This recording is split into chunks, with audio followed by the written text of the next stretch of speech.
This will be my letter to PTA. Like, dear PTA, cast me as Daniel Day-Lewis. I thought it was the most PTA we could get. What you dragging in that wagon is just such a brilliant Crazy. What you dragging in that wagon? And I think this is it could be my favorite Leo performance ever.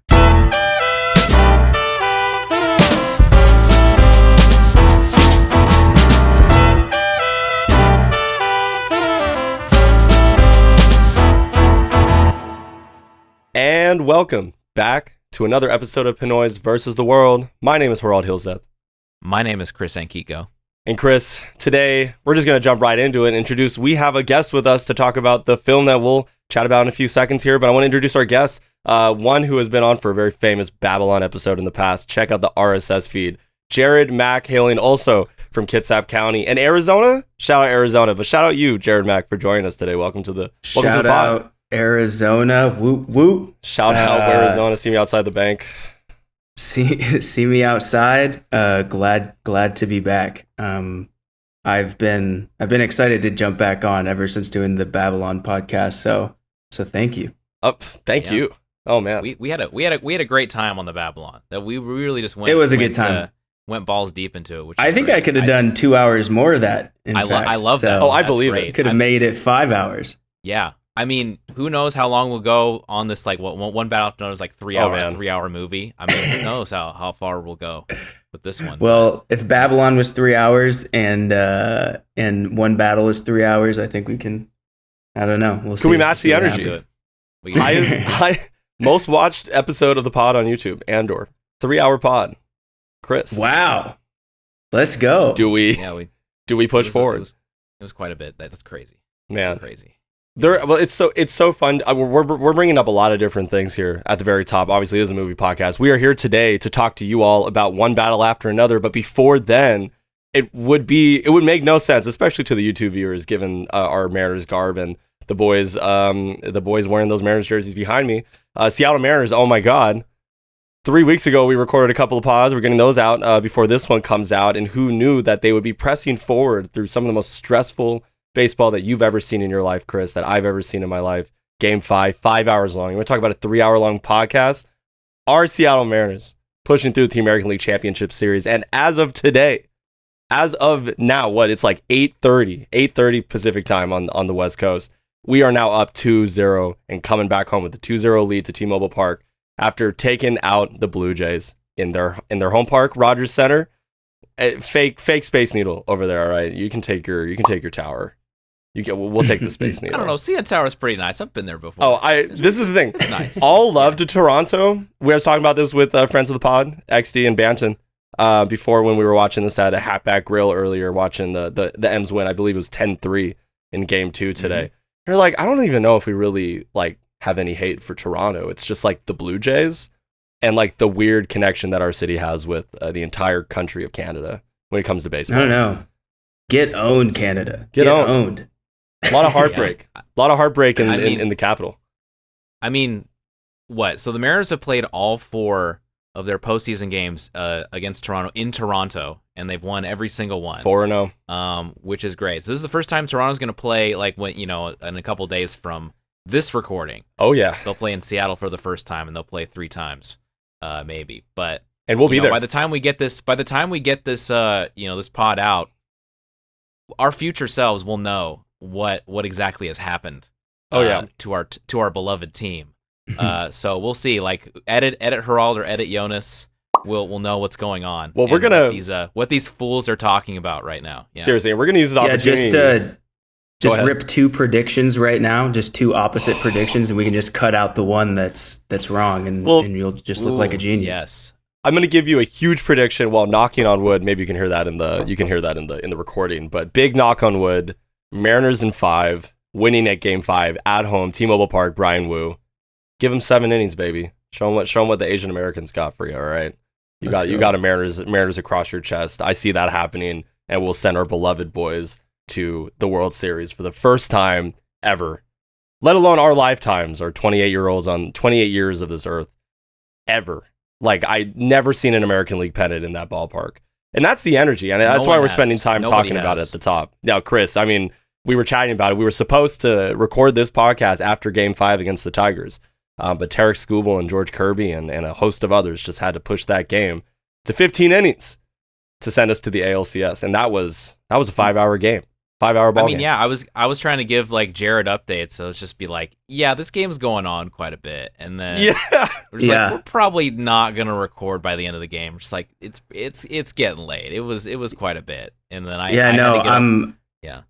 was gonna say I'm glad though because then I tuned in on TV and I was telling Chris before we started recording here, like I'm not much of a sports guy, but like this weekend I was in LA, I went to like this DJ show and I whipped out the Mariners jersey and I threw it on, which was like half sick and like half a terrible idea because then you just have everyone coming up to you constantly just like spitting stats. I'm like, you know what? I'm here for the vibes. I'm from Seattle. Go Seattle. Hey, you're a son of the Pacific Northwest, out abroad, outside of the Washington borders. But no, let's go. I mean, we could talk so much about all the boys: Cal Raleigh, Josh Naylor. I mean, we were talking about Brian Wu, whole host, Polanco, J-Rod, all of them. I mean, talk about one battle after another. We're going to talk about that movie here very soon. Welcome to the Seattle Mariners Glaze Cast. Yeah, that's what we're this doing. This is not a movie podcast anymore. This is not I mean, shoot. As I'm even talking, I hope Jonas or me or whoever's editing this is taking an opportunity to throw up some videos of the celebrations or the big moments over the ALDS, and even hopefully there's some that we have not seen yet. Hopefully there are some celebrations that will be here that are from the future. I mean, shoot, we had a great time at Game 2, Chris. You look like you were about to, I think, implode. I mean, I felt it, but you were locked in until the game-winning hit from J-Rod in the bottom of the eighth. You guys got pictures of that? Yeah. Oh, we're throwing the pictures up. I'll send the pictures over. There are some times where like, yeah, you guys are like, you're like cheering, and then I'm just over here like, I just got like my head in my hands. Jared, complete. Like, this man was in complete despair. Sigh of relief. I was like on the, oh my god, like I was a nervous wreck the whole game, and you could just see it in the photos in the stadium, except for like this one moment where like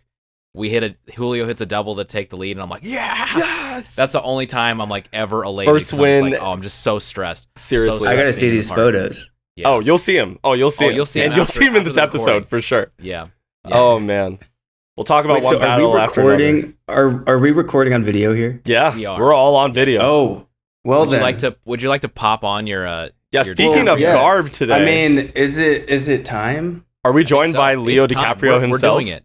I think that robe, that bathrobe, and the glasses, it's time to pivot. It's time to pivot. Chris, we're having back-to-back cosplayers on the pod today, or back-to-back after Genu a few episodes ago. We went to Geno, now we're in Leo. Yeah. Leo, and no better way to just jump into our actual conversation about one battle after another.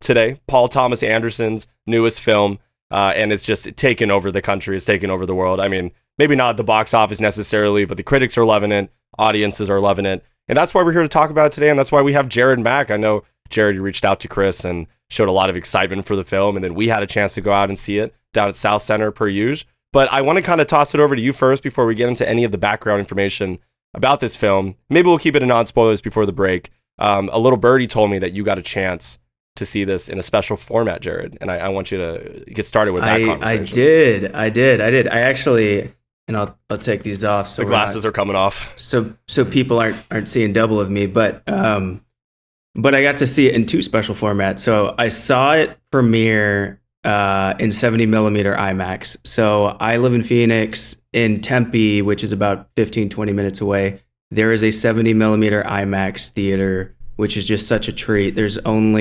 I think there's only 8 of them in North America. And so I got to see it 80 feet tall, like all of Leo's dimples and all of Sean Penn's weird mannerisms just like stretch across the screen. It was super sick. I think, you want to make sure that you're seated in the right area for 70mm IMAX. Not row one. I think sort of not row one. Definitely not A, definitely not B. I think anything after F is probably okay. I think J is probably where you want to be. J and onwards. But yeah, I mean, it's incredible because the entire movie is basically 80 feet tall. There's no parts of it that are widescreen. So that was a treat. And then a couple weeks after, so this would have been last week, I was in New York for work, and I figured I'm here.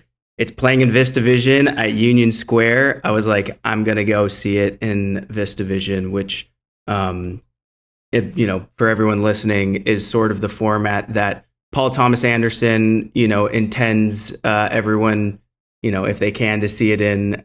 They filmed on these old VistaVision cameras that were restored, which are from the 50s. There's an actor actually that like restores these cameras, and he gave PTA one of these. I can't remember his name. Is it Giovanni Ribisi? I think I read something about that. Yeah. Yeah, he has just like a passion for old cameras and VistaVision in particular. And so he lent PTA one of these cameras to film on, and it was really cool. I mean, I think it was definitely the best format to see it in my opinion, just because you get that sort of 1:3 aspect ratio. It's like more of a square, so you're getting that top to bottom, but you're not getting the sort of neck strain that you do with the 70 millimeter IMAX if God forbid you're in row C. Row A. I mean, we know some sickos out there that love row A. There were some people in row A too, so and like got to tip my hat to those guys, because that's commitment right there. So yeah, no, it was awesome. I'd say the only thing that was, I guess I could call it a gripe, that might be a little harsh, was in sort of the white or like really bright parts of the movie, you could see some flickering of the film, which was, it added some character to it, but yeah, it could be a little bit distracting at times. But yeah, I mean, that's my format story. I feel like a true film bro. I mean, this dude is coming in with some hard-hitting facts too, because I mean, the only time I've heard someone or talked, well, I haven't obviously parasocial relationship with your favorite podcasters, but Ringer Movies folks on there were talking about how VistaVision crashed like 2 separate times because of how difficult it is to get it like lined up right correctly, and if it fails, then you have to like maybe you get one shot at like asking for 30 minutes of time from your patrons, and then they'll come back in. But lucky enough, it sounds like yours went off without a hitch. Yeah, I want to say I read somewhere that there was a film reel that like lit on fire or something. Crazy. So there's been some technical difficulties with VistaVision. Yeah, and so you can like understand why it's not the status quo. But yeah, it just feels special to see it in a unique way, especially with PTA being the crafter of that world. So yeah, I mean, the next movie that drops in VistaVision, go see, because I'm sure we'll be seeing more of them. Hey Chris, I mean, it sounds like we got to make it down to Arizona then. We got to see some Vista down in Arizona. But no, this is New great. York or LA, but New York or LA would be fun. No, I'd love to go to New York. 70 millimeter. We come for the 70 millimeter IMAX. Yeah, though. yes, absolutely. Yeah, I don't know where it is right now, but last time we met up in person, Jared, you gave me a little film strip from The Sinners 70 millimeter IMAX. I did. I gotta find that, but I did. But which is funny, because I went and saw that movie in 70 millimeter IMAX, which my hot take is I thought that movie was a little underwhelming, and but it was cool because you got some goodies on the way out, and they were giving out these 70 millimeter film prints of the movie. And I was like, I know just the guy to give this to. Fire. And I was like, that's a fire friend right there. So dubbed of friendship. Yeah. It all worked out. Incredible. Well, Chris, I mean, we've heard now about a little bit of the background of how the experience was watching just in like the best, because this is the PTA preferred way of watching it, right? VistaVision. Chris, you want to talk with us about just your initial spoiler-free thoughts about Paul Thomas Anderson's One Battle After Another? Had a couple weeks to think about it. I'd like to talk about our format experience. We watched it in a sweaty and loud version of the South Center IMAX. Hell yeah! They said like when we went into the theater, they're like, so the theater's like louder than usual, and it's also hotter than usual. So if you want a refund, you can get one. And we're just like, we have A-list. Thank you. Get the free popcorn. But we just walked in anyways. But yes, it was the moment you walked in, it like the temperature like shot up like 5 or 6 degrees. Wow. And like the sound was really loud. Like there's like the opening like score of it where, you see their, Tiana Taylor's on like the overpass or whatever, and like really like boom, like the score really like bums. That shit is loud as hell in that theater. So, but in terms of my spoiler like free thoughts, I mean, it's just a great movie. It's just like a well-made movie. It's so interesting. And I think Jared, you and I will sort of get into like, we've watched a lot of PTA movies now. I kind of made my way through the PTA sort of sphere, and it just feels like he's just like self-assured in like the way he makes movies, and he just feels like a guy. He's not trying to like, there are certainly things in there that are very stylistic and like could be seen as like showing off, but I feel like he's one director that like doesn't really show off in a way that's like, super like in your face, but like he just, the entire movie, I mean, he's a writer director, he does all of his own stuff, but I just felt like it's just a great package. And the pacing, I will say the pacing of it, like it's 2 hours and 42 minutes and it feels like it's an hour and a half, and it just is able to like balance tones so well. It's like super serious with sort of like more of it's like a political, sort of implications in it, and also too just very like goofy when, Leo gets in the robe that you're in right now and just starts smoking weed and like pretending like he, forgetting the passwords and stuff like that. It's just like kind of a behemoth of a movie.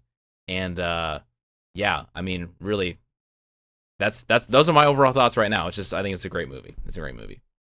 Yeah, I mean, so I mean, I gotta echo a lot of those same thoughts, given that we had that same like +5 degrees heat, like had to take off the sweatshirt at the very beginning because it was just like it was gonna be useless. I wanted to at least enjoy it a bit. And even then, it felt like when you're watching the film, right? Like you got beads of sweat starting to form on your forehead, and you better hope it feels like 90 minutes and not 3 hours. Dude, that's what I was saying. Like that's like one thing is that they had to have been offering us the refund, or anyone that was coming in that bought like a physical or bought a ticket there. Like, hey, look, this is 3 hours long. Like if you're not built for this, I don't think you can make it through. And we work in our patience. We watch enough movies. You get your attention span back by watching films like this. But I've even got to say off the top too, and this is something I don't know if Jared Mack about me, but this is my first foray into witnessing any of Paul Thomas Anderson's films, let alone in a theater, but just in general. I've never seen any of his other movies. Wow. I know Boogie Nights and There Will Be Blood are on the top of my list to watch next. But this movie was my first experience with PTA. I've heard obviously a lot of things. Other Jared Garalde, friend of the pod, as well in the Babylon episode with y'all, also loves PTA a lot. And it just feels, it's funny because I just feel all y'all that like have watched films, because like maybe I didn't grow up as much watching so many of these, or even like as we've gotten older, right? Like I still haven't tapped into some of the more like cinephile type films. But even PTA seems like he's accessible enough to like a wider American or worldwide audience, right? And has the ability to make these like grandiose films that like will connect with a lot of people and get a lot of love from a lot of people, especially the general audiences. What I will say... Oh, go ahead.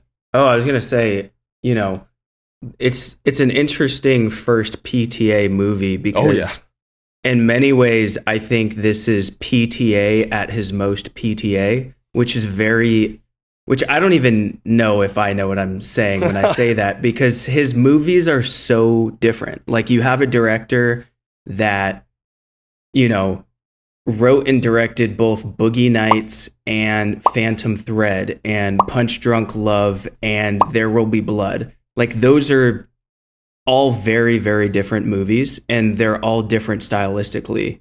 I think like what sort of separates PTA in many ways as a director is he does very unexpected things with his story. So I think there's a lot of easy things you can do with your story. I think like in One Battle, and we can get into it a little bit, he could have made it so that Leo saves the day, for instance, or just like what you would expect out of a story. And he always kind of, turns the tables and brings something new. So yeah. And I mean, all of his movies are just very stimulating as well. I was about to say, it felt fresh. I mean, it felt like taking in like a piece of spearmint gum, or one of those, I don't know if, again, another sports analogy, sorry to our non-sports watchers out there, but the smelling salts that these like players have been on recently, like that's what this movie kind of felt like from the very beginning. Like Chris said, you sit down and that that big horn or synth line comes in with the score, and you're just kind of thrust into it, especially when it's completely filmed in the ability to be filmed and shown in Vista IMAX, but just that be on the big screen with no format changes the entire time is obviously very pleasing to the eye. He obviously has like a complete like understanding and mastery of cinematography and like what he wants out of his films. And yeah, I mean, I felt like the performances were incredible. I mean, like we already talked about Leo, but got to talk about Tiana Taylor as well. My first foray into Tiana Taylor, it's actually R&B album that she released with old Kanye West, like before like 2018. There was like this run that he was on as a producer with many people. Tiana Taylor is a very good album out from years ago. So that was like the first time I saw her. And then here we are. I mean, she's really, really good in this movie. And it's mainly like the only real spoiler thing I'll say up to this point, if you want to be completely spoiler free, is that her part only really takes place in the first third of the film, right? So it shows you how much more movie there was in story to tell past like certain characters here. Talked about Sean Penn, Chase Infiniti. There are just like star performances from star actors and people like Chase Infiniti that are really gonna, I think, and this has to like catapult her onto the scene. She was incredible in this film. And she's like very Gen Z. She's like around our age. Like it's great to continuously see younger actors getting work with like now older prominent actors. I mean, we've got a bunch of different age ranges, a lot of different backgrounds represented in this film. But yeah, I'll finish off by saying it was just so fresh and it felt great walking out of it. And the one thing I'll echo from Chris directly is that it really felt like a tight 2 hours, 47 minutes or however long it is, up towards 3 hours nearly. And it was the type of movie that we were fine, even in the heat, sitting down through the credits, listening to the rest of the score and chatting about it a little bit. Then we got outside and needed to get hit with that Pacific Northwest air because it was hot as hell in there. Not even the Pacific Northwest air, just the air directly outside of the theater. I was like, let me just walk into the AC that was nice. There. This was very nice. Like this is just normal temperature. But that's the thing, I think even walking out of the theater, out of a normal theater, I still needed to be hit with some air after that movie. So you guys needed the double dose. We got the double dose for real. But yeah, I mean, this might be a good place to stop at the front half of the episode today so we can get into our spoiler thoughts and a wider discussion about Paul Thomas Anderson's One Battle After Another.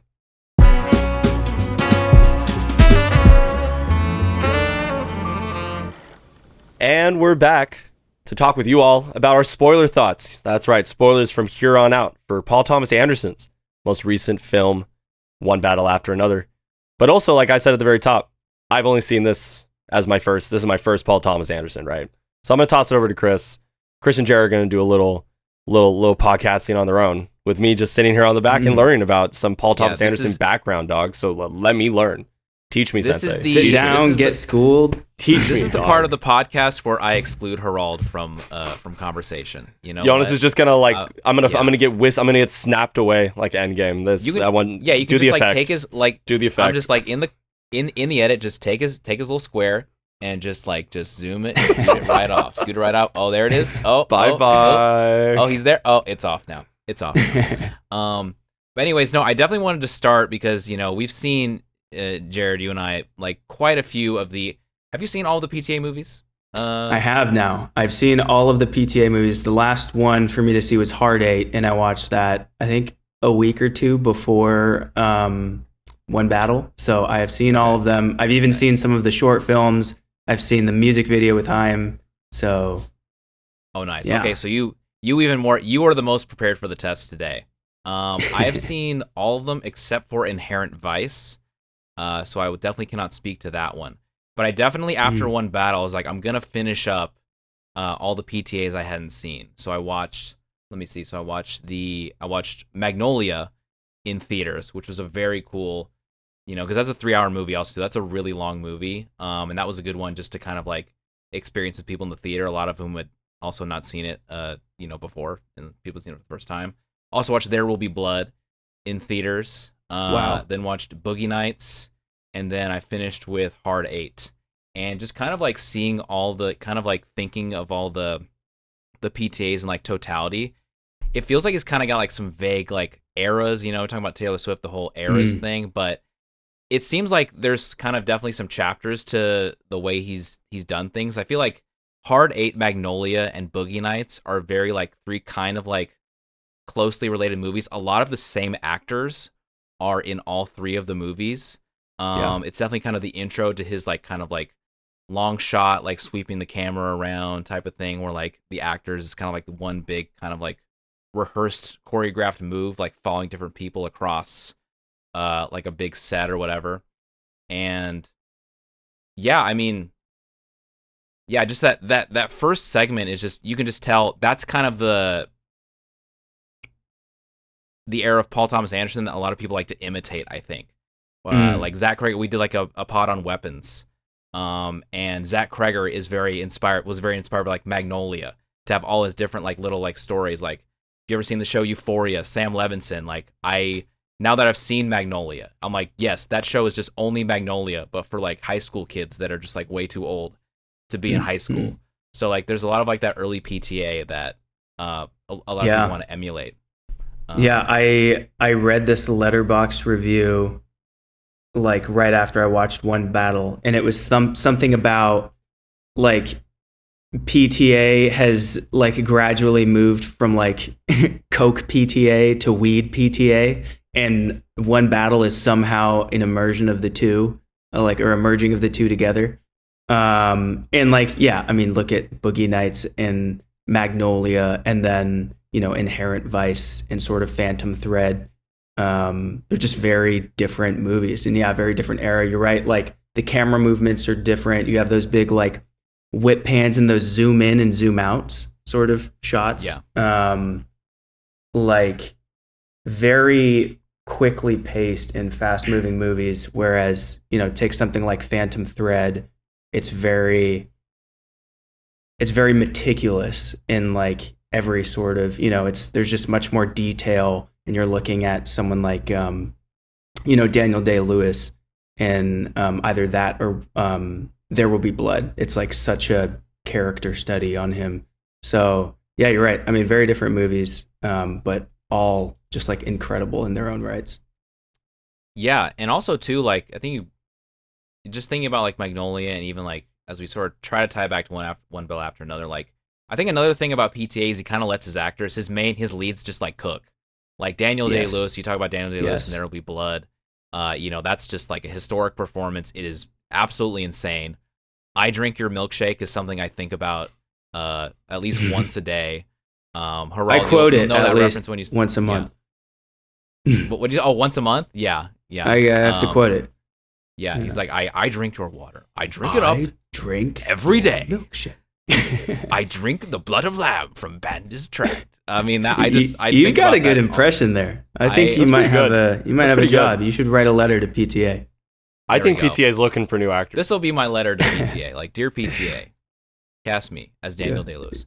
Anyways, but no, I think like between like Daniel Day-Lewis and obviously as the big one, Tom Cruise in Magnolia, it just plays kind of like an early Manosphere guy, but if you know that dude was selling VHS tapes back in the day, and it kind of like tries to like deconstruct that kind of culture, and he just a really good job. He like kind of like goes way up and like, you know, really is able to get into like the meat of like his like trauma too. And there's a lot of performances like that just across. Philip Seymour Hoffman is in a lot of PTA's movies, and he is incredible in all of them. He plays so many like different characters across the movies. Yes. And again, it's just like he's someone that's very like, I think I was watching an interview with Leo, and he was talking about how kind of he's very like all business. He's very receptive to actors, but also he's very like, you know, very dialed in. He's not like Fincher dialed in, where like we need to do like 70 takes, but he's like, he expects like the best out of every actor, and you can kind of see it in the final product. Oh yeah. Yeah. I think one of the things, like right after I saw the movie, you were asking me my thoughts, and one of them was that PTA just somehow exercises the best out of his actors. Like he just pulls their best performances out, and it is with hard work. I think you might have seen the interview with Tiana Taylor when she was talking about the running scene where she had to sprint like away from the cops, and he was like, you have to sprint from here to that sign, and she was like, no way, to that sign. It was like all the way down the thing, and he's like, you got to keep running as fast as you can, and it was just like gassing her, and she was starting to complain about it, and he's like, well honey, if the cops were behind you, do you think you'd be running fast? And yeah, so and I don't think it was like a point of contention. It was just like funny. It was just like a funny story that they reflected on. But yeah, I mean, in that scene alone, you can see her just absolutely sprinting like Tom Cruise in the Mission Impossibles. Oh yeah, no, the influence is there. And I mean, I've even you bring that up is bringing up another thought of an interview that I saw between the two of them. I don't even know if they were in the same room together, but yeah, PTA was just waxing so poetic about Tiana Taylor. Was just saying like, obviously the love is there for the people that work for him as well. Like he's just talking about how like she's got this eye for like cinema that no one's giving her credit for, and like just so lucky to have her star in this like movie in the role that she's like perfect for.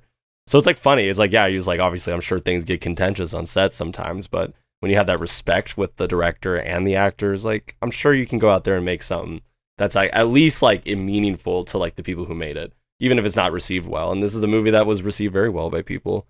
But I mean, is this a good time to ask you all for your rankings, your PTA rankings?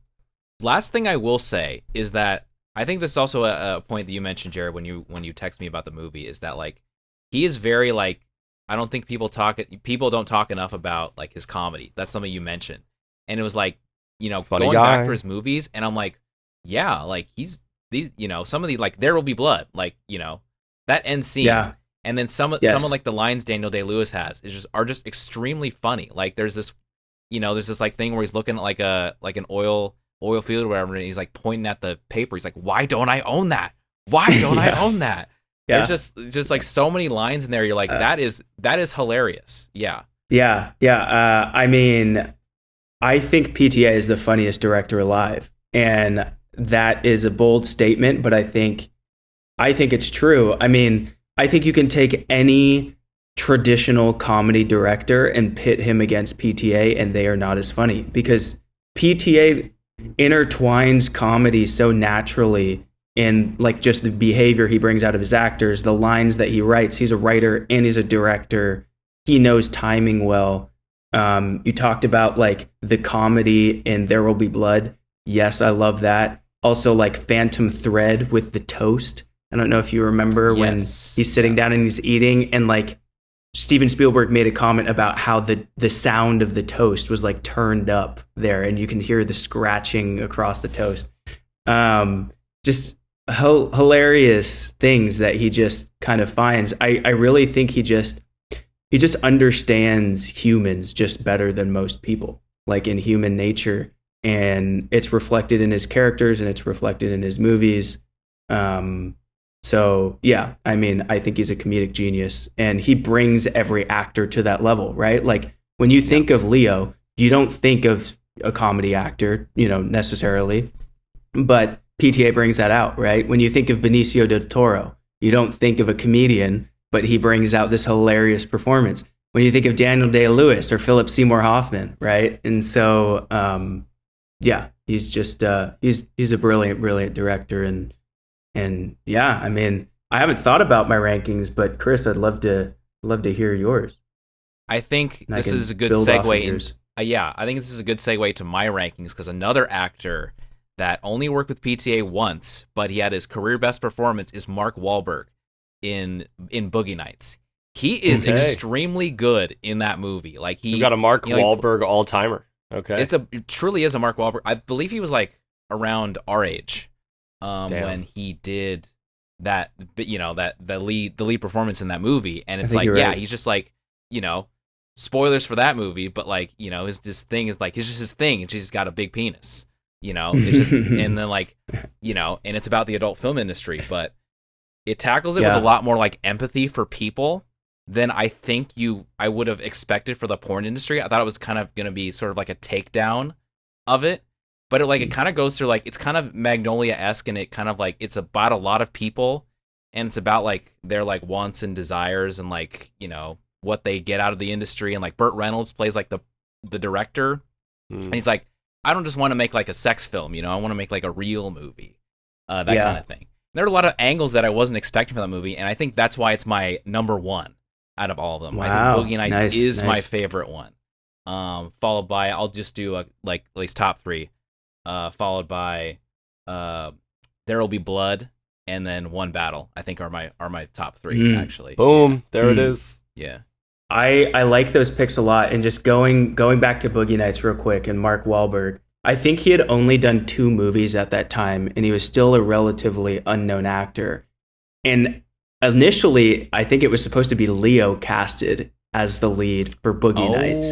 Okay. And Leo turned it down, but he referred PTA to Mark Wahlberg. So that's why Mark got the job. Okay. So yeah, there's the lore there.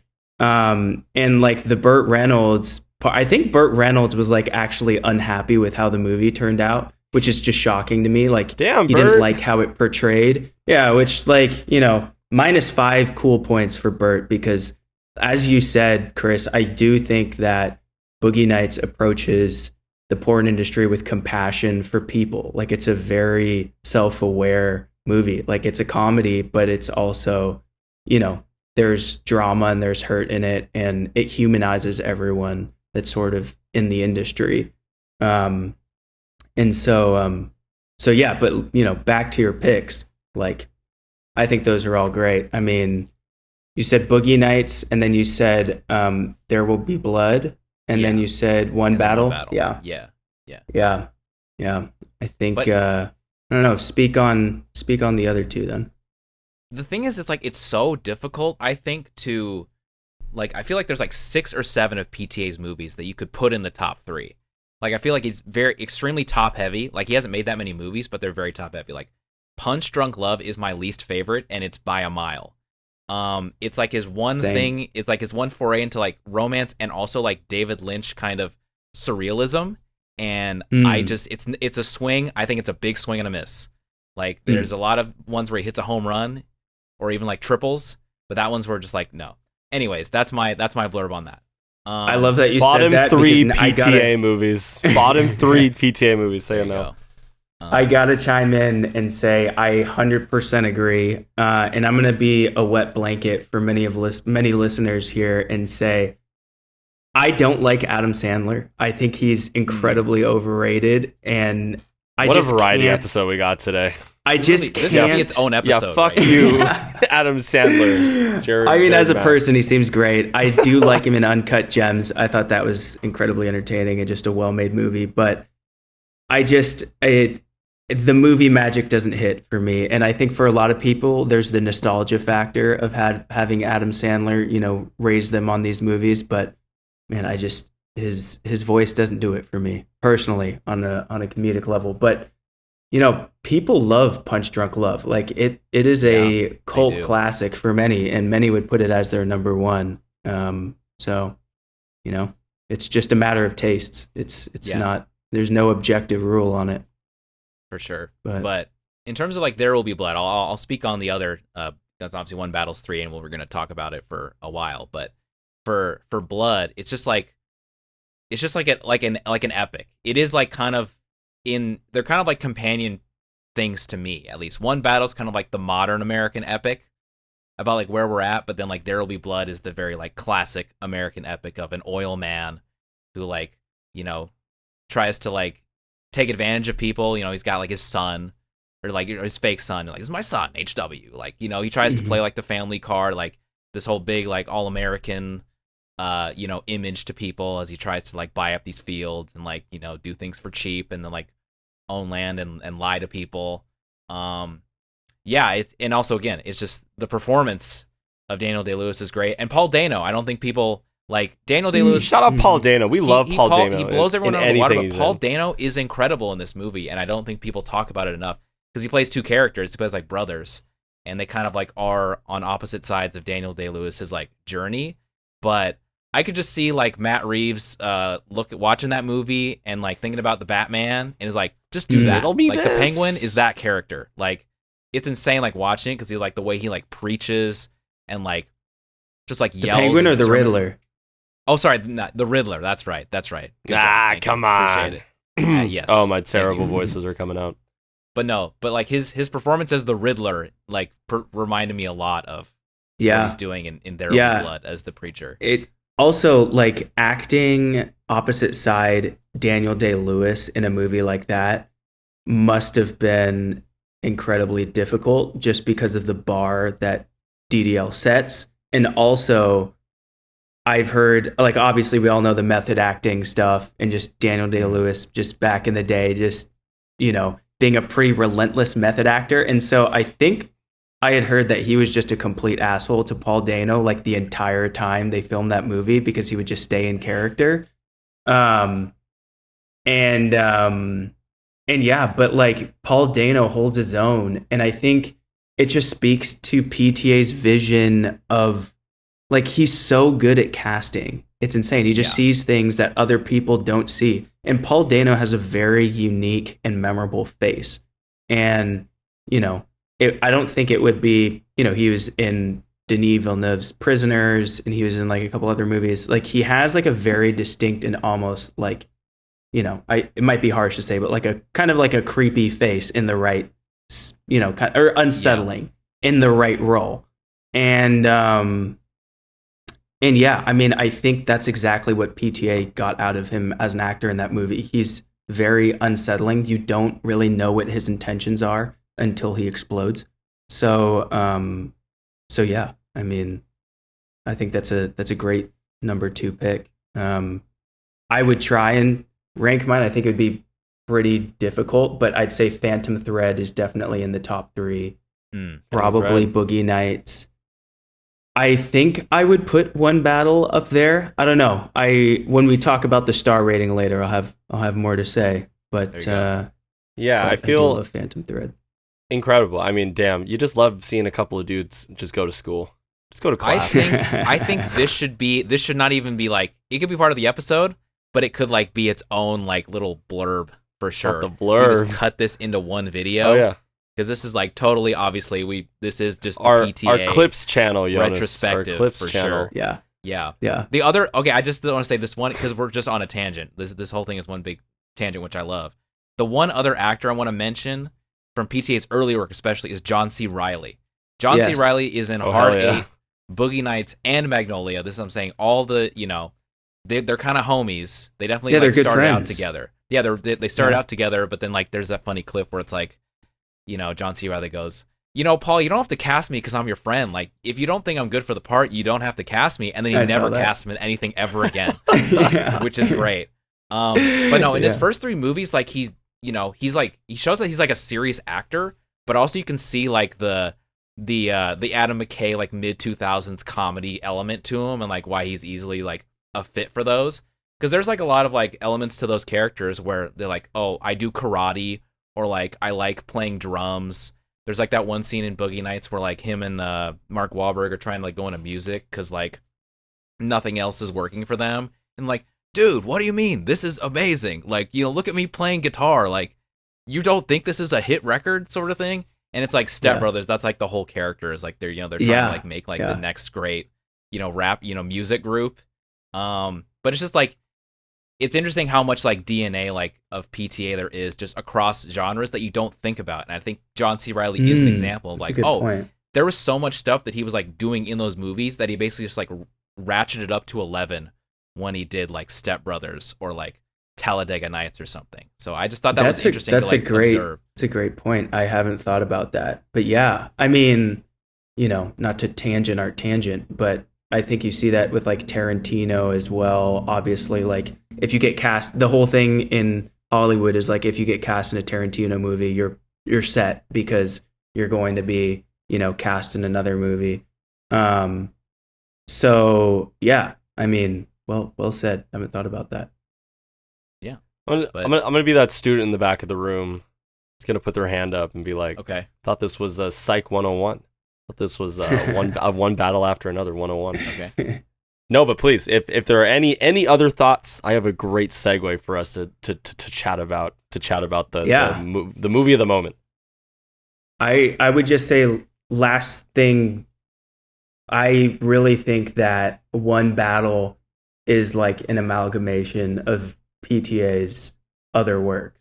Like I have in some notes here, like I think it has the silliness of Boogie Nights. I think it has the sincerity of Phantom Thread. I think it has some of the absurdity of Magnolia. I think it has the darkness of There Will Be Blood. I think it has the light of Punch Drunk Love. Like, I think it really is like the best parts of all of these movies put together. And so, yeah, I thought it was the most PTA we could get. Cool, we're clipping that. That's a clip. Jonas. Clip that. That's a clip. Clip that. Clip that. Cut the check. Yeah. There's no better way. I'm gonna get us grounded then for actually jumping into a wider conversation about spoilers. Spoilers, all the good stuff. But as we always do in most of our episodes, because if we don't do it, we know we're gonna forget. I want to start talking about the music a little bit. I want to talk about our favorite 2018 You Had to Be There song, Mo Bamba. I want to talk about how this affected you when you all were watching this film. I'm gonna start with throwing over to Chris, local music aficionado. Check out the premise. There you go. Check That's out my plug. Tron Legacy video. That's doing pretty. It's doing good numbers right now. It's doing numbers right now. It's doing pretty good. We're gonna talk about Tron Ares. I'm very excited for that. But anyways, that's a different show. But in terms of I guess another thing that is the end of the tangent and the beginning of this is that the soundtrack selections for a lot of PTA movies are really good. Like when they're applicable, like Boogie Nights has like a killer soundtrack. I mean, it's all about like it's in the disco era, and you just listen to like Boogie Shoes and a lot of like the song selections there. There's a lot of good songs in this too. There's the whole like the Ready or Not, like the Jackson 5, like American Girl plays at the end. I think Dirty Work is in kind of like when we jump to the present day. That's like the first thing you see when Chase Infiniti is doing like karate. And then obviously, like you said, there's Mo Bamba playing at like a school dance, which is like I was not PTA and Mo Bamba. That was not on my bingo card. That shit was bumping in IMAX. I will say. But like he's just got such good taste in like music and like knowing like what to put. And I think that's another thing that people try to copy, especially like again, I'm thinking about Euphoria. It's that same type of thing. They're trying to like do the soundtrack, but like PTA, like he's got it so dialed in for each of his movies. Like they're just such like different experiences, and he just knows how to place music into those where it sounds great, but it's also appropriate for like what you're doing. Yeah. I think like on the topic of needle drops in PTA's movies, I think like one of the first needle drops that we hear in the movie is like he puts like Christmas carols in there for the Christmas Adventurers Club. Yes. Hark the Herald Angels Sing, Ella Fitzgerald. Perfect. Yeah. Hilarious. Like, how dare so the brilliant. How dare they play Ella? How dare they? So crazy. Brilliant. So yeah, I mean, like, and obviously, like, Boogie Nights, the needle drops there, and just all of his other films are so brilliant. He's just like he's a pioneer, I think, for all of these other directors. Because sometimes you hear a needle drop and you're like, I see that this director is trying to be like artsy or like throw some like this hippie edge to their movie, and it just feels corny. It feels desperate. But like when PTA does it, it feels right. And yeah, I mean, like, and maybe we'll get into like, the original soundtrack stuff and the scores, but like the actual movie soundtrack by Johnny Greenwood is absolutely incredible, and the Phantom Thread soundtrack is one of my favorites of all time. I mean, I listen to it like probably on a weekly basis. It's probably going to be one of my number one listened to albums in 2025. So like Johnny Greenwood, I think, is like an unsung hero in a lot of these movies. So but yeah. Yeah, the one thing I want to talk about from that Johnny Greenwood score that after the second watch I picked up was that, spoilers for the movie now, but like what? Sean Penn, Tiana Taylor, they have Chase Infiniti. That's the family. But so the first time you hear like the big like the blah, like the the big like I think it might be that tsunami of strings. That tsunami of strings. It feels like just synth to the nth degree. But it's like so it's Tiana Taylor out on like overlooking like the assignment. Then the next time you hear it, it's Sean Penn walking out of his first Christmas Adventurers meeting. And the third time you hear it, it's when Chase Infiniti and Sean Penn is like sitting like in this room after he's basically kidnapped her and is like, come closer. And then she like gets up and then it cuts and then that's playing. So it's like kind of a musical like, connector for like the entire family. And I was like, oh, okay, interesting. I see why you did it intentionally, because I thought it was more frequent throughout the movie, but it was like, okay, no, it was like placed at these very specific points where it's like where there's like the father and the mother and then the daughter are like all walking towards the camera, and I was like, okay, like that's interesting. I didn't realize that was a motif that was happening. Yeah, that is wow. That's an amazing point. I never Absolute thought cinema. to pick up on Absolute that. cinema. That was great. Yeah. I mean, that's a great point, and I think like just the feeling that you get when you hear all that, like those string synths or whatever, is really like unlike any soundtrack I can think of in recent memory.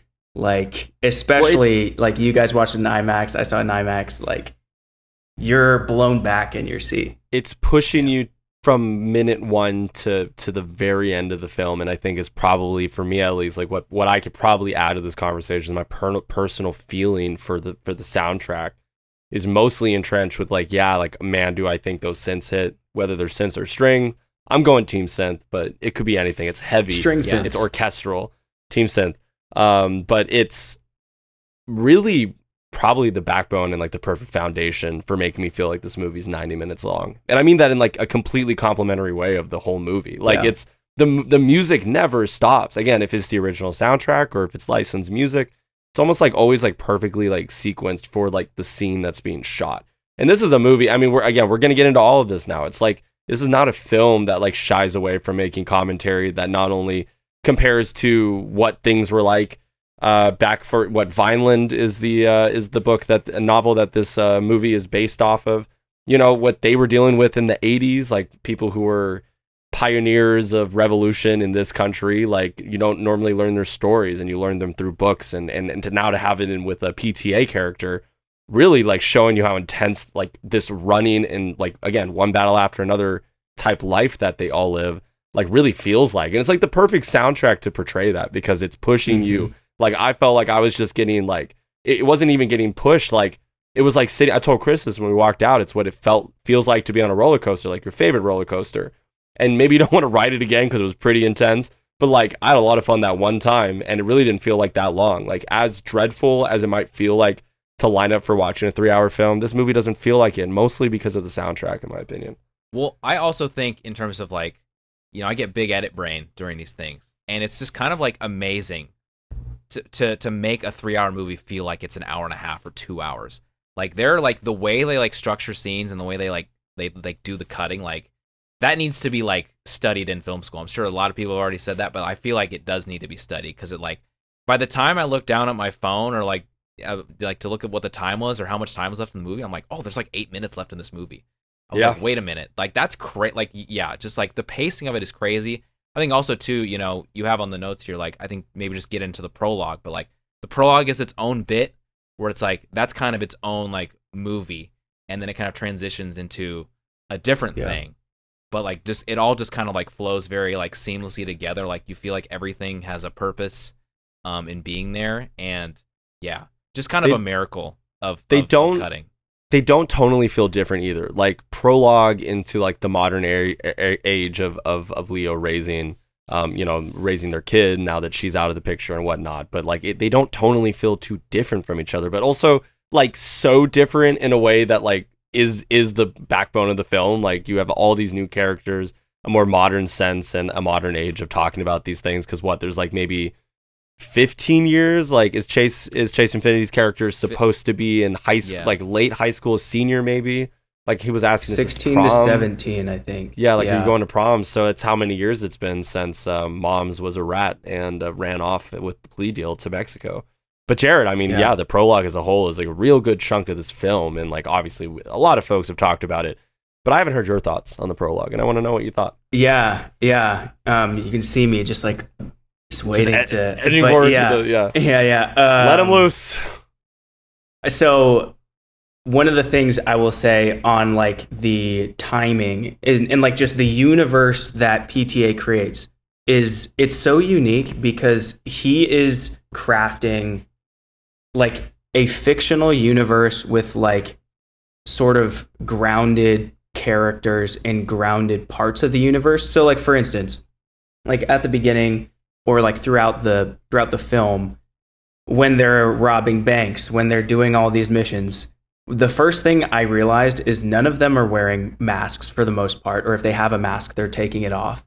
So it's in this sort of reality where like they're somehow not being caught by anyone. They're not wearing masks. I think it was completely intentional by PTA to like, you know, not to like kind of take that realistic sort of sticking point out of the equation and be like, I just don't want them to wear masks. I want them I want to see their faces. And like, I don't care if it's inconsistent with how someone would normally, you know, stir up trouble here. I thought that was interesting. I thought it was also interesting, like just from a timing perspective, in the beginning, you kind of, when they're freeing these immigrants, right? When you roll the clock back 15 years from today, let's say, like we didn't have this sort of immigration crisis that we do now in the sense of, you know, ICE is, you know, out there locking people up and taking people off the streets. But in that movie, it is. So it's not like a present day 2025 type movie either. It's its own thing. Another point is, you know, 15 years later, Leo's on payphones, yet there's cell phones. Mo Bamba's playing in the high school. The Mo Bamba cannot. Where does it land? Is this 2018 or what? You know? And like, granted, Mo Bamba is timeless. It's a timeless song. But yeah, it's like, where does it land? And so I think it's all just like discombobulated stuff that PTA throws in there to make his own wonky but still grounded in like world that we can relate to. That's interesting. I didn't think about that. The one thing you're talking about, like the whole like the prologue, the revolution, like they're not wearing masks. I come at it from like I thought about it from like a different perspective in that like the prologue is like Tiana, because again, like she's a rat, but she's also like super aggressive and reckless. Like she wants to help, you know, people, but she does it in like the most reckless way possible. But then you sort of jump to like later on in the movie when you see Benicio, and they have like a very composed, like silent operation where like they're doing the things that they need to do, like, you know, defending people and getting people out of like sticky situations, but it's something that's like planned out and like it's kind of like happening and it's like feels organized. Where like Tiana Taylor is not organized, and I think you kind of see, you get to like sort of compare and contrast the different ways that you can like, you know, help people. She's very aggressive. She's trying to like take it to the man sort of thing, where like Benicio is like, you know, I need to protect my people. I need to kind of play defense. And again, it's one battle after another. The title of the movie is one battle after another, and you kind of feel that. Because even by the end of the movie, it's like you don't know where Chase Infinity's, you know, character, like what she's involved in. It's just kind of like you get certain details about the world and like certain approaches to how to like tackle it, but you never get like a full sense of like when this will be over or what exactly they're up against the whole time, which I thought was interesting. Yeah, great point. You're right. I mean, they go from offense to defense, and I think not wearing masks at the beginning is a great way of illustrating that to an audience.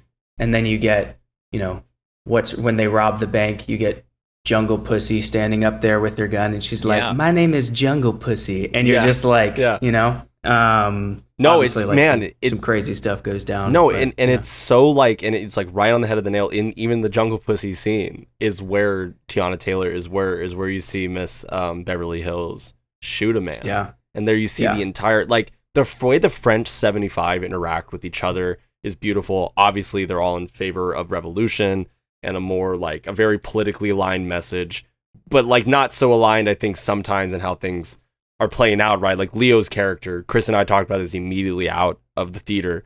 Like his role in the French 75 is not really like, I don't know, and really portrayed to be something that's so like deep into the reasons why Tiana Taylor's character is involved in the revolution, right? Like, he's the guy with the bombs. He kind of shows up and does the thing. He's the demolition. He's the demo guy, right? Yeah. And like, and she's a leader. Like she is, to me at least, the head of this operation.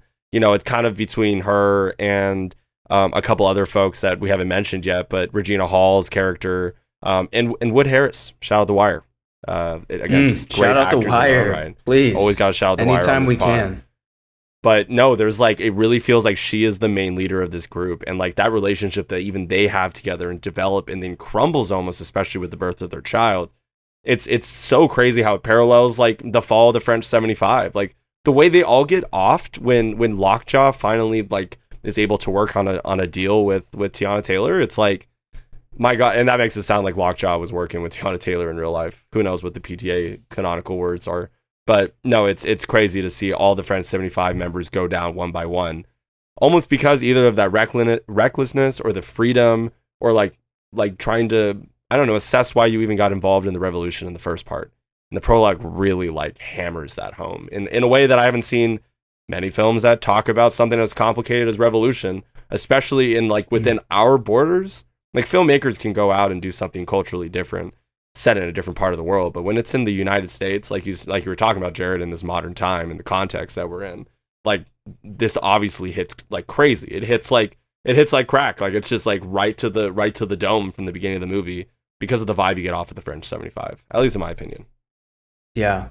There's a lot there that I want to build on too. The first point is you talk about Leo being sort of this outsider in the French 75. I think that's so true. Like your first introduction to Leo is him pulling that wagon, right? And just looking, like an anxious super wreck, disheveled. sort of.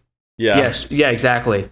And Tiana's sort of staring at him with those eyes and just like watching what he's doing. And I think the first like coherent line of the movie, which I love, is "What you dragging in that wagon?" is just such a brilliant crazy. What you dragging in that wagon? And yeah, I mean that's exactly what you kind of see is Perfidia just like being the leader and Leo kind of being in her shadow for the entire prologue. And now moving towards sort of the political piece, which I think is worth touching on. Like, I thought it was incredible that Warner Brothers was able to even make this movie, just given everything that's going on nowadays. I think like I feel like every corporation is sort of walking on eggshells when it comes to any criticisms of things that are going on nowadays. And the fact that Warner Brothers was able to dump $170 million into this project is pretty impressive. In a state, where like I feel like free speech is being a little bit constricted. That being said, I left the movie sort of thinking that it was a social and political net negative, probably, for where we're at in society, just with everything being so combustible. But would love to hear your guys' takes on that. Well, I know that, I think it was like the big picture was talking about this, that like PTA has good relationships with like the studio heads and is able to get money to sort of do the things that he wants to do. Like, that's the thing is like you said, a lot of corporations are walking back like these big projects, but PTA is one of the only guys that really has the access to sort of do that. But then also too, he filmed it like in 2020. It's funny, he filmed it in 2024, like before, January to June, obviously before the election and obviously everything that's happened afterward. So yeah, just interesting. Obviously, they didn't know that's they'd be so prescient when they were and like on the nose while they were filming it. But obviously, like as you're filming it, you're just like, okay, like you're doing things, you're like thinking of hypotheticals. But then like just kind of in hindsight, when the movie comes out, you're like, oh yeah, that's like pretty like you could turn on, you could scroll your Instagram feed and be like, yeah, that kind of is what's going on right there. Well, and it's a movie. It's a movie based on a book that's set in the 80s based on Reagan and Reaganomics and the war on drugs and how it translated to then getting written pre-2020 and then getting produced and filmed 2020 on. And now we're just seeing it with our eyes in 2025 with no knowledge of what was going to happen, right, in the last 12 to 24 calendar months, right? So generally, like, I guess, probably a good chance, I think maybe to talk a little bit about the subtle social commentary throughout this whole film, because it's a little bit more front-ended, I think, for me. I know that Chris and I, we, again, chatted about this. It was like the first thing out of the theater experience that I had to be negative about was just like post-prologue, how, I don't know, like Willa, who is Chase Infiniti's character, is interacting with Bob. and talking about like how, is it a they, them? And like, I don't, I was like, Paul Thomas Anderson was cooking about 95% of this other film, but I don't really, some of the social commentary didn't really hit when it was like trying to be direct about it. It was like written directly into the script. But everything else for me, I think worked perfectly because again, it's like, maybe it's partially in tow with the message of the film that we are all connecting it to our modern times and what's happening like right now in many like lives within this country. Like this is again based on a book in the 80s for experiences pre-2020 and then filmed then and then only seen now. It's like there are common through lines that certain groups of people, and especially the world, but like this country have had to deal with. And they're like, if you're someone who's for revolution or you're someone who's trying to defend, like if you're a lockjaw, right? There's a lot of lockjaws out there. There's people who fall in the middle, like Sensei, right? Like Benicio del Toro's character. And the way that the characters, I think, like you were talking about, Jared, like how PTA works with his actors and like writes the characters to get that message across is so strong in the film because everyone else has this like really predominant free will to continue doing what they were doing from the very beginning. Like there's a goal for Bob from the very beginning. I got to save my daughter. Like Sensei is like, I think he has a goal. He's kind of swaggy. He plays it chill. And he has a goal too. He's like, I'm running the Latino Underground Railroad out here. Like he's joking about it. They've got a different way of dealing with their trauma and stuff. And you got Chase Infiniti's character, Willa, somewhere in the middle. Someone who's like around our age or like, her actor, like she is, but like being from like a Gen Z or like probably the birth of Gen Alpha, how are they dealing with it? Like, how are they dealing with having politics and world strife and countrywide terror? Like, in their eyes, like get kind of thrown in front of them, right? So I think the film in general, when it's not being so direct about the social commentary, is like hitting on all ends for me because I need it to be subtle. And when it's subtle, I think it leaves room for interpretation. And I think we all need to think a bit more about stuff like this critically. So PTA is asking you as like the viewer to think critically about this and come out with your own opinion, which I think is great. And then it leads to conversations like this with your friends and stuff. Well, I think Sean Penn's character, first of all, his performance is incredible. Shout out the Vince McMahon walk, you know what I mean? He like landed that. That's like what that whole walk is based on. I feel like he's kind of the epitome of like the entire movie of like just like all the different conflicting like viewpoints and like desires that he has. Because obviously he's like just a giant muscular man child, for most of it. He's like give me an excuse. We got that whole thing obviously like. When he wants to like raid a place and find Willa, like just give me an excuse, like give me a heroin case so that we can go in there and do the business. So like he works for the man and he's an enforcer guy, but also he like genuinely likes Tiana Taylor. Also, he's into it. Yeah, like he's really into it. They're both into like, it. It's just a really weird like fucked up relationship from the beginning, but like he actually like there's that one scene where. He goes to the witness protection house that she's in now, and he gets out of the truck and like has flowers or whatever, and then he knocks on the door, and then he just like and then he goes and gets the battering ram, and then like she's gone, and like he's like really actually like hurt by that. This pussy don't pop for you. This pussy don't pop for you. That's true. One of the again, it didn't even have to say it. It was just written on that note. Perfect.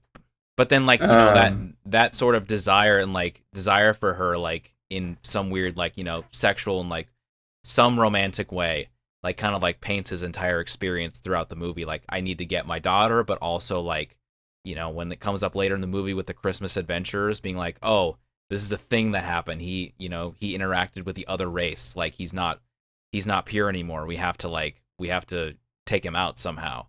He's just kind of like caught in the middle of a lot of different things. And also just like his performance is insane. Like, you joked about the walk, but also, it's just written all over his face, and like, he's just like so veiny. I don't know if he's doing veins popping on command, but like, just the Sean entire Penn's thing. It's got one of the best like unlocked. supporting. It's just like one of the best supporting actor performances like you'll ever see. Again, this kind of alludes back to he lets his actors do their thing. I think Sean Penn is that actor besides Leo. Sean Penn is that actor where it's like, okay, like we're gonna go all out with this, and we're gonna see where it goes. Yeah, I felt like there is also a twinge of RFK in his performance somewhere. It kind of looks like RFK too, yeah. Yeah, I can't necessarily pinpoint where, but the color is there. The haircut is very like pristine around the edges, but tall on top, and it's like, whoa, dude. Some of the mannerisms, yeah. But yeah, I mean, I am conflicted about how just how PTA didn't pull any punches at all in this, just given where just American society is nowadays. It is a glorification, I think, of like, using violent means to get one's ends, even if those ends are justifiable. And I did feel like, he was a bit more charitable to someone like Tiana Taylor, who shoots and kills an innocent person, right? For the cause, one could say. You still have that soft spot for her at the end. But obviously, someone like, Sean Penn's character, Lockjaw, he really is the caricature of all caricatures of anyone on the right. And so there is a very clear line in the sand that I feel like PTA kind of drills in front of us. And which, for me is incredibly entertaining. And there is some schadenfreude there, I think, of just seeing the spit on the face of a side that you don't necessarily agree with. But yeah, there are some mixed emotions as to how some people might see this as as some sort of justification to be angry or I don't know. What do you guys think? Well, it's got me thinking a lot about just especially, I think maybe I'd come at it maybe a bit of a disagreement, especially how Tiana Taylor is perceived in this film, because I didn't actually perceive her as being someone who was given a soft spot. She did the one thing you're not supposed to do when, maybe I'll also put this in that I don't even know if this is the way I took it was a political side in this country. It is an oppressed side that feels like they're oppressed, and then the people in power. So it's there's a character of that I think is, like you said, very easy to pull, especially in our modern context. But if you look at it more of and it's not that's not what the book was about, right? I think after I read up a little bit about what Vineland was about, I was oh yeah, you can 100% see what PTA is going for. And you're saying, you got to try to use that specific area to try to hit home and balance it for your audience in a way. But the way I took it personally was it was more about who's in power and who's not. And those people who aren't in power have obviously had it up to here with it. And that's the backbone of revolution. I mean, that's what also makes revolution rare, I think, in again, not even just a modern context, but just history that we've learned. It happens in times where things feel like they've been pushed to an edge. And even in this part, French 75, such a small group of people. And then you've got the whole, at least in my eye, that one scene of the US military descending upon this tiny Californian town was just so jarring, because it's scary. It's almost like there's this small group of people, and then you've got the manufactured Lockjaw.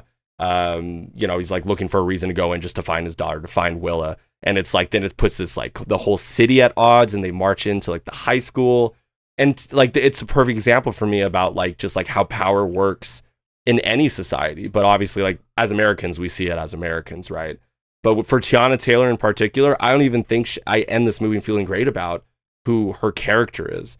Not saying that she wasn't played great and written well as well. It's just, she's a rat at the end of the day. There's some joy to be found, within the family context, where, Will is at the very end of the film and reading her mom's words. And Bob obviously has a fondness for her that probably can't be explained and wasn't maybe the goal of Bob's character in general. But it's all so obvious to me, and it's written there really well to just be on paper. You don't even have to look past it. But Tiana Taylor, I think, is complicated. I don't think she's even a protagonist in this film. It's hard for me. And it just the same way, obviously a Lockjaw will probably elicit more emotions from me, because it's just the way he kind of treats people and how he uses his power. And then obviously the Christmas Adventurers Club, hilarious, incredible. But I think that's where it gets into more of a direct commentary about what's going on here. But the Tiana Taylor character, she is just she's an enigma to me, because I love her, and I love her in this movie. But I don't know if I end feeling super on her side. I'm definitely not on Lockjaw's side, but I don't know where I land. It's do I land with this idea that Bob gets to raise Willa? No, it's a really cool thing that the movie left me feeling that way. I haven't felt this way in a while, thinking about something with the subtle, if it's politics or just general commentary on society. But I mean, Chris, we talked about Lockjaw for probably damn near 2 hours after we got out of the movie theater, because of just how wonderfully played that character is by Sean Penn. But he just he's just an asshole. I mean, he's just a good old classic, like, that. He's the antagonist. I mean, he's the antagonist of the year for me. He's the supporting actor of the year for me so far, for what I've seen. And man, I mean, Lockjaw is just an all-time character. Like, it's a great name too, because he's got Lockjaw for sure. It is. IRL, he's got TMJ. He's got to work it out. I mean, it's incredibly, it's very on the nose. Lockjaw is like Stephen J. Lockjaw. Like, but like it's very interesting, like the whole, you know, in terms of like the political context that you can sort of like imply that he's talking about, but also too, again, just like in the world, you're not quite sure who's working for who. Like there's this one scene where a guy comes in, is like, oh, the Deputy of Progress like wants to see you or something. The Deputy of Progress killed me. I was like, something damn. like that. And then they go to like the Christmas Adventures. They talk about like, oh, General for the Southern Fleet or whatever. I'm like, I don't know what any of that means. But it's just like a vague structure of just like, oh yeah, these guys have power and resources and the ability to command a military. And then like, yeah, there are just people. Most of the people that we follow do not have that. But I think I do want to talk a bit about like Leo's performance now, because he, in this entire thing, he's the fly on the wall. Like you guys were sort of alluding to. It was like he's demo man at the beginning, and then in the present day, he's just a burnout who's like just kind of like making sure like his daughter like goes to school or whatever, goes to the parent teacher conference. That was such a funny scene to start with. And yo, he's ripping his vape in the classroom. He's just like oh my God. That vape. He's hitting that vape and like just smoking weed like right away, and just like it's just what he does all the time. And you know, he like gets all, I love how he gets all emotional about like hearing that she's got good grades. Like, you know, you shouldn't grow up without a mother. You know what I mean? And like, you know, he's just go ahead.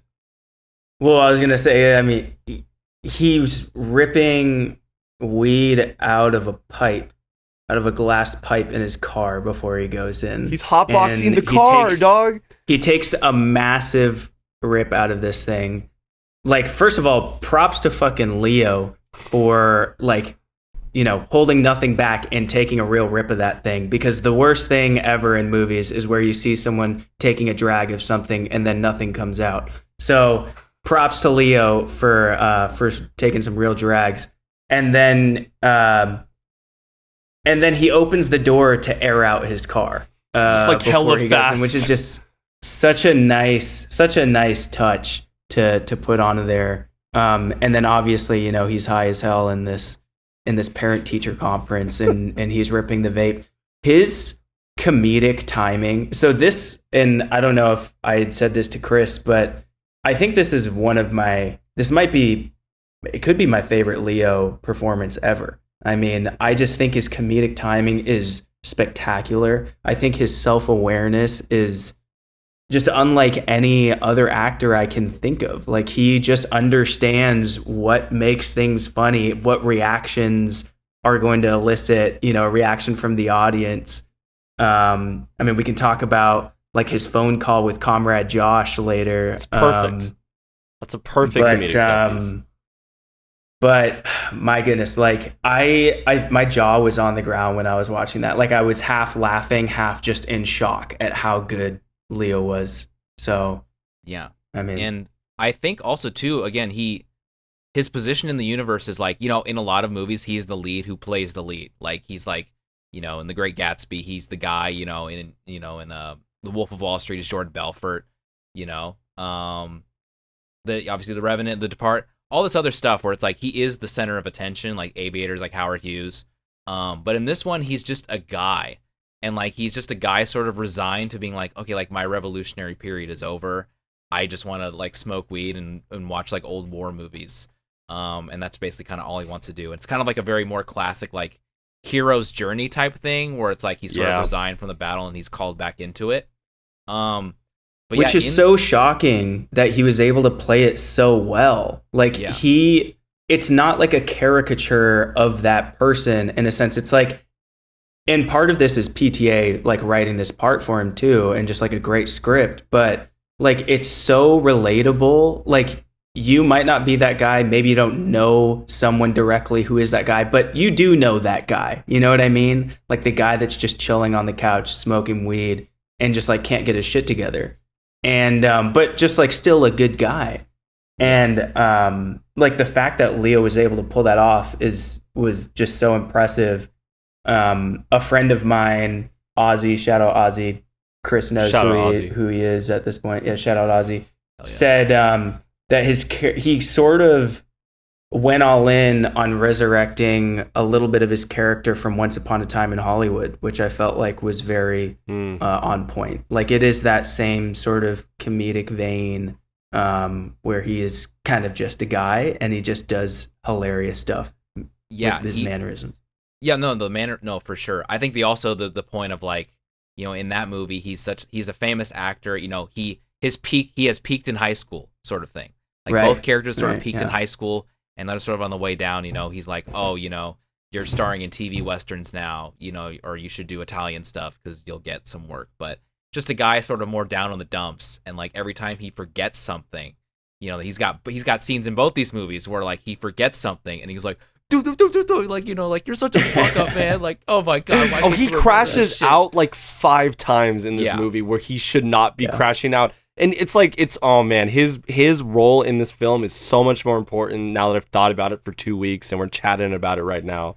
Like if you put kind of like the concentrated stress of the Lockjaw Willis subplot that is kind of happening at the same time as Bob trying to track him down, and like how that all coincides on the long like rolling hills towards the end of the film, and just it's chaos. And Bob's side of it is much more jovial, and you know, whenever he's with Sensei, I mean, shout out Benicio del Toro too. Maybe, I mean, unless you guys had anything else, I mean, I got to shout out my Sensei.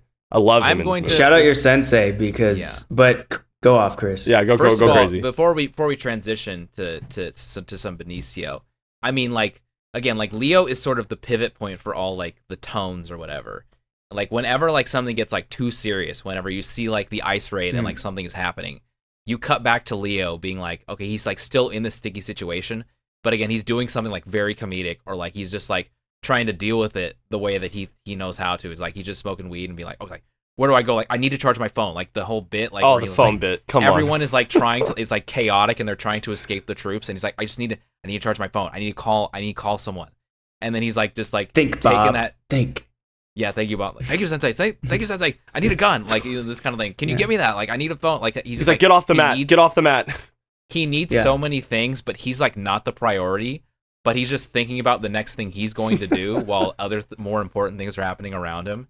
I don't know. He's just able to like sort of like kind of ground it and like make that experience like accessible in a way that not many actors can. Yeah, I mean, PTA just leaves the camera on him for so long. I mean, I think it's difficult. Like the first conversation he has with like the revolutionary on the phone where they call him, they're like, hey, this is what happened. Will is safe, but like Lockjaw is coming for you. And like he forgets stuff about the password, like what is the time, whatever. He doesn't know where the rendezvous point is, and that's what he needs to get. And just being able to have just a camera in your face and you're on the phone and you're the one telling the audience everything through your tone of voice and your expression is just like, he puts on a masterclass. I was just like in awe that entire time. The sequence in Benicio del Toro's Underground Railroad is like maybe one of my favorite of all time. Did Leo actually crash 40 feet into the ground? No, I'm kidding. But no, that's that one scene. I'm telling you, when Benicio and Sensei gets the call from his skater boys and he's like, hey, yo, your boy just fell 40 feet. We can't get him. Like, it's just over. Yeah. And then he gets tased. He gets tased immediately. The crazy thing about that scene, too, that blew me away is I don't know how PTA cut it or what sorts of, you know, magic he laid on the camera there or like in post, but you see someone in Leo's costume fall, whatever it is, 30, 40 feet onto the pavement. He hits a tree and fall onto the pavement. And then that same shadow gets up and looks at the camera and it's Leo's face. It's not an extra's face. It is definitely Leo. And so I don't know how he cut that together. It's crazy. But that was movie magic right there. And PTA knows that. That's the thing. It's so intentional. He knows that the thing to do is to cut away and then to have the next shot be Leo getting up as not the extra. But he's like, no, I want the people who focus on these things to be blown away by this. And so he has that same shadow get up. Oh, he was thinking about you, Jared. He was thinking about you. He was like, I don't know. He's gonna love this. Yeah, he must have been. Well, shout out PTA. He's a real one. My homie. Yeah, for real one.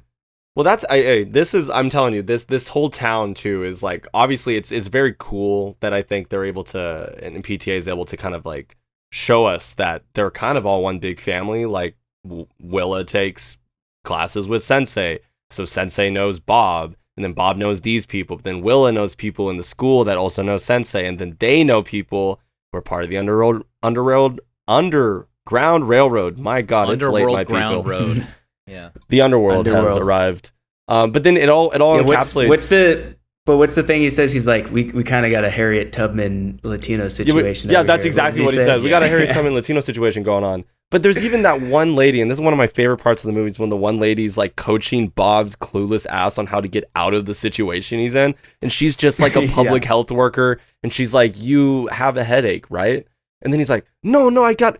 Do you have a charger?" And she's just staring into his soul. He's like, "You've got to get me, or you're cooked. You got to understand me, or I'm leaving you behind." She gives him a line, and he takes it.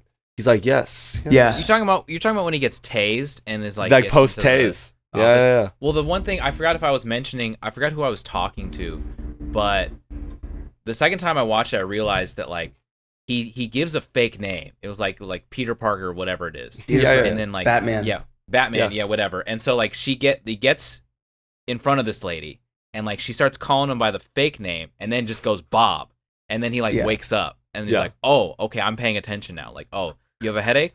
Like, "Yeah." "Are you diabetic? You need your insulin," sort of thing. Oh, it's a yeah. And so like, she's nodding her head. Yeah, and so I was like, okay, like that. I didn't notice the Bob, and then like he kind of like perks up in this sort of thing. But is that the straight into the car scene with Benicio, and then they say, "Hey, let's take a selfie. Let's do a selfie real quick. Yeah, let's do a selfie." Yeah. Yes. Yeah. And there's something about, I don't even know how to describe it, but there's something about like the audience getting excited when you realize that public health worker, the public defender or whatever, is like a revolutionary or part of like or Benicio's friend or something. There's some feeling that you get as an audience there of like excitement. There's like this delicious sort of, oh my God, this is so good. It's all unfolding now. I don't know what that feeling's called, but it's really something. And then when he goes up, and he's getting his insulin and he's in the hospital, and then there's another, she's like, "You're going to go right out this door and out of the fire escape." It's just, there's something to that as an audience, that the way it flows, it's got to do with the pacing too. Yes. Yeah. Yep. No, it's so and maybe special. it's because you expect that he's fucked there, and they just, and I don't know, just like the way, it's something with chaos, the pacing. There's chaos in the streets happening all around them as well, which is why they don't even know he's the guy Lockjaw is there to grab, because of how chaotic this again, they created this chaos to like have a reason to come capture Willa and Bob, right? Well, also too, again, is that comparing that recklessness to the recklessness of the French 75 to the Harriet Tubman Underground Railroad shit. That like he's so like well connected in all these different places that he can get someone out if he needs to. It's not like the French 75 is going like guns blazing. Like, this is what you see is what you get. But with Benicio, he's obviously got that approach where it's like, okay, I have eyes everywhere, sort of thing. I have friends everywhere. I have friends everywhere. That kind of thing, yeah. I really wanted to get talking about Benicio for that exact reason, because I know we chatted about earlier is like how realistic and maybe over-aggrandizing is like the way the revolution that the French 75 sees is portrayed in that first 40 minutes. I think Benicio's crew is like way more realistic. Like the way Benicio and Sensei and they all like operate is like what you would actually see right now. And that's like my biggest thing is like, if we want to actually pull like a 1-to-1 like crazy PTA like comparison, where he was like, I'm just going to show what this is probably like in certain parts of the country. It's like the way Benicio del Toro kind of acts as Sensei, and it's got a man of mystery, a man of, what is he drinking? Is he drinking Modelo? It's a can of something. And which he's is, just, it's just such a vibe. Can we talk about that choice that, like, I don't know whose choice it was. It probably was PTA's, or I don't know. But the Modelo is I live in Phoenix, and very large Hispanic population, and like I have a lot of Hispanic friends, and Modelo is the drink, and it is just so on point, and like everyone loves Modelos. Like I go to a bar or restaurant, I'm probably gonna get a Modelo, and it's just like another just morsel of PTA being able to connect with his audience, and it's just awesome. I also like that he crumbles it up and gives it to Leo, being like, "You're gonna escape, but like, can you throw this away from me? Like, can you take this from me?" Yeah. Hey, let's do a selfie. Like, very green. Just like stuff that you don't think about. It's like the human stuff in it. Yeah. It's like, like I have this beer can. Like, can you? Yes. I just need. I don't want this beer can anymore. I know you're leaving, so yeah. Yes. And like that was. I mean, I think it was unclear whether Leo drinking the beer was the reason why the cop came. And like, he's like, Leo's drinking and he's like, whoa, cop's coming up right there. And like Leo's guzzling it. And the reason why I'm unsure about that is like, you don't know when the cop is arresting Benicio that if they were aware that Leo was in the car or not. So you don't really know if that was the reason, or if they were just causing trouble and pulling him over. Or if it was just a random stop. Like, you just don't know. You don't know. Yeah. I mean, Benicio is just another note on the comedy from PTA in the film. Like, Benicio is obviously a part of the same half of the coin that Leo's at. Like, he is just a star in this film. And I don't know why, y'all, but because I saw The Last Jedi recently, and like, we don't have to talk about The Last Jedi, but I'm just referencing it because of Benicio's character. And obviously, I don't really love his character in the film. I kind of like the movie more than most, but that's like my most recent memory of Benicio. And it's not like he wasn't like out there acting his ass off too with what he was given. It's just, look, we've got him with a master filmmaker, a legendary actor, and he's just a sidebar character that like is playing the role incredibly, where I'm like, I care so much about his story.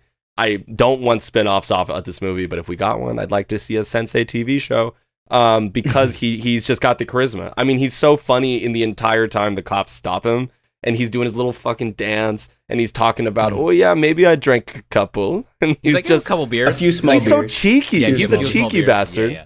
So funny. Yeah. Have you seen Sicario? I have not seen Sicario. That is on this list of top 100 Amazon movies, and we will scratch it off. I was going to ask what that was. Okay, nice. But have not seen it. I mean, I know he's great. And I can't remember what his role was like in The Last Jedi, but he tends to, I think, play these soft-spoken characters with, not many lines, but every line he's given kind of packs a punch. And the first thing I think I wrote down after watching One Battle was like, Benicio is one of my favorite characters of all time, because like the character is so relatable. Like, I feel like everyone knows this guy or has a friend who is normally very quiet and very put together, and then they'll say something that is so out of pocket, makes it sound like it's a bad thing, but like something so intense, like maybe we should do this, and everyone's like, oh my god, like that is a crazy thing to suggest, but they're so dialed in and so reserved and like very measured that it kind of just disarms everyone. And I feel like Benicio is that guy. Like, you can hang out with this person like every day for a year, you don't know who this person is, and then there's one night that changes everything, where like some crazy shit happens and like that real person comes out, and you can trust them with your life. Like, I feel like this person really does exist in real life, and I feel like I could name a couple people like that. That will go unnamed during this podcast. Unnamed here. We're not the rats here. We're not rats. We don't anonymous Harriet Tubman type characters. I mean, it'd be a compliment. Yeah. But I just love that the moment, like, because like Leo is so desperate when he goes to Benicio at first. He's like, oh, I need a gun, I need a place to hide, I need a phone charger, and he's like just sitting. One of the things I love is that I'm sitting in a gaming chair right now. He's also sitting in a gaming chair, just kind of chilling out. And he's like on the phone with someone. Like, obviously, was it a gaming chair? That is hilarious. Yeah, it's definitely a gaming chair, because that was actually the first thing I clocked when I saw it. I'm like, he's just lounging in a gaming chair. he teaches karate and like just kind of sits at a desk with a gaming chair, and then he's also like just on the phone, being like, "Yeah, I'm heading out now. It'll be a little. I'm already out the door. It's like I'm it's already like when in the there's car." because he's speaking like, Spanish too, and there's basically people in the speaking car. Spanish with no subtitles in this because it doesn't really matter unless you speak Spanish, and it's just like it's got to deal with the ambiance of it all.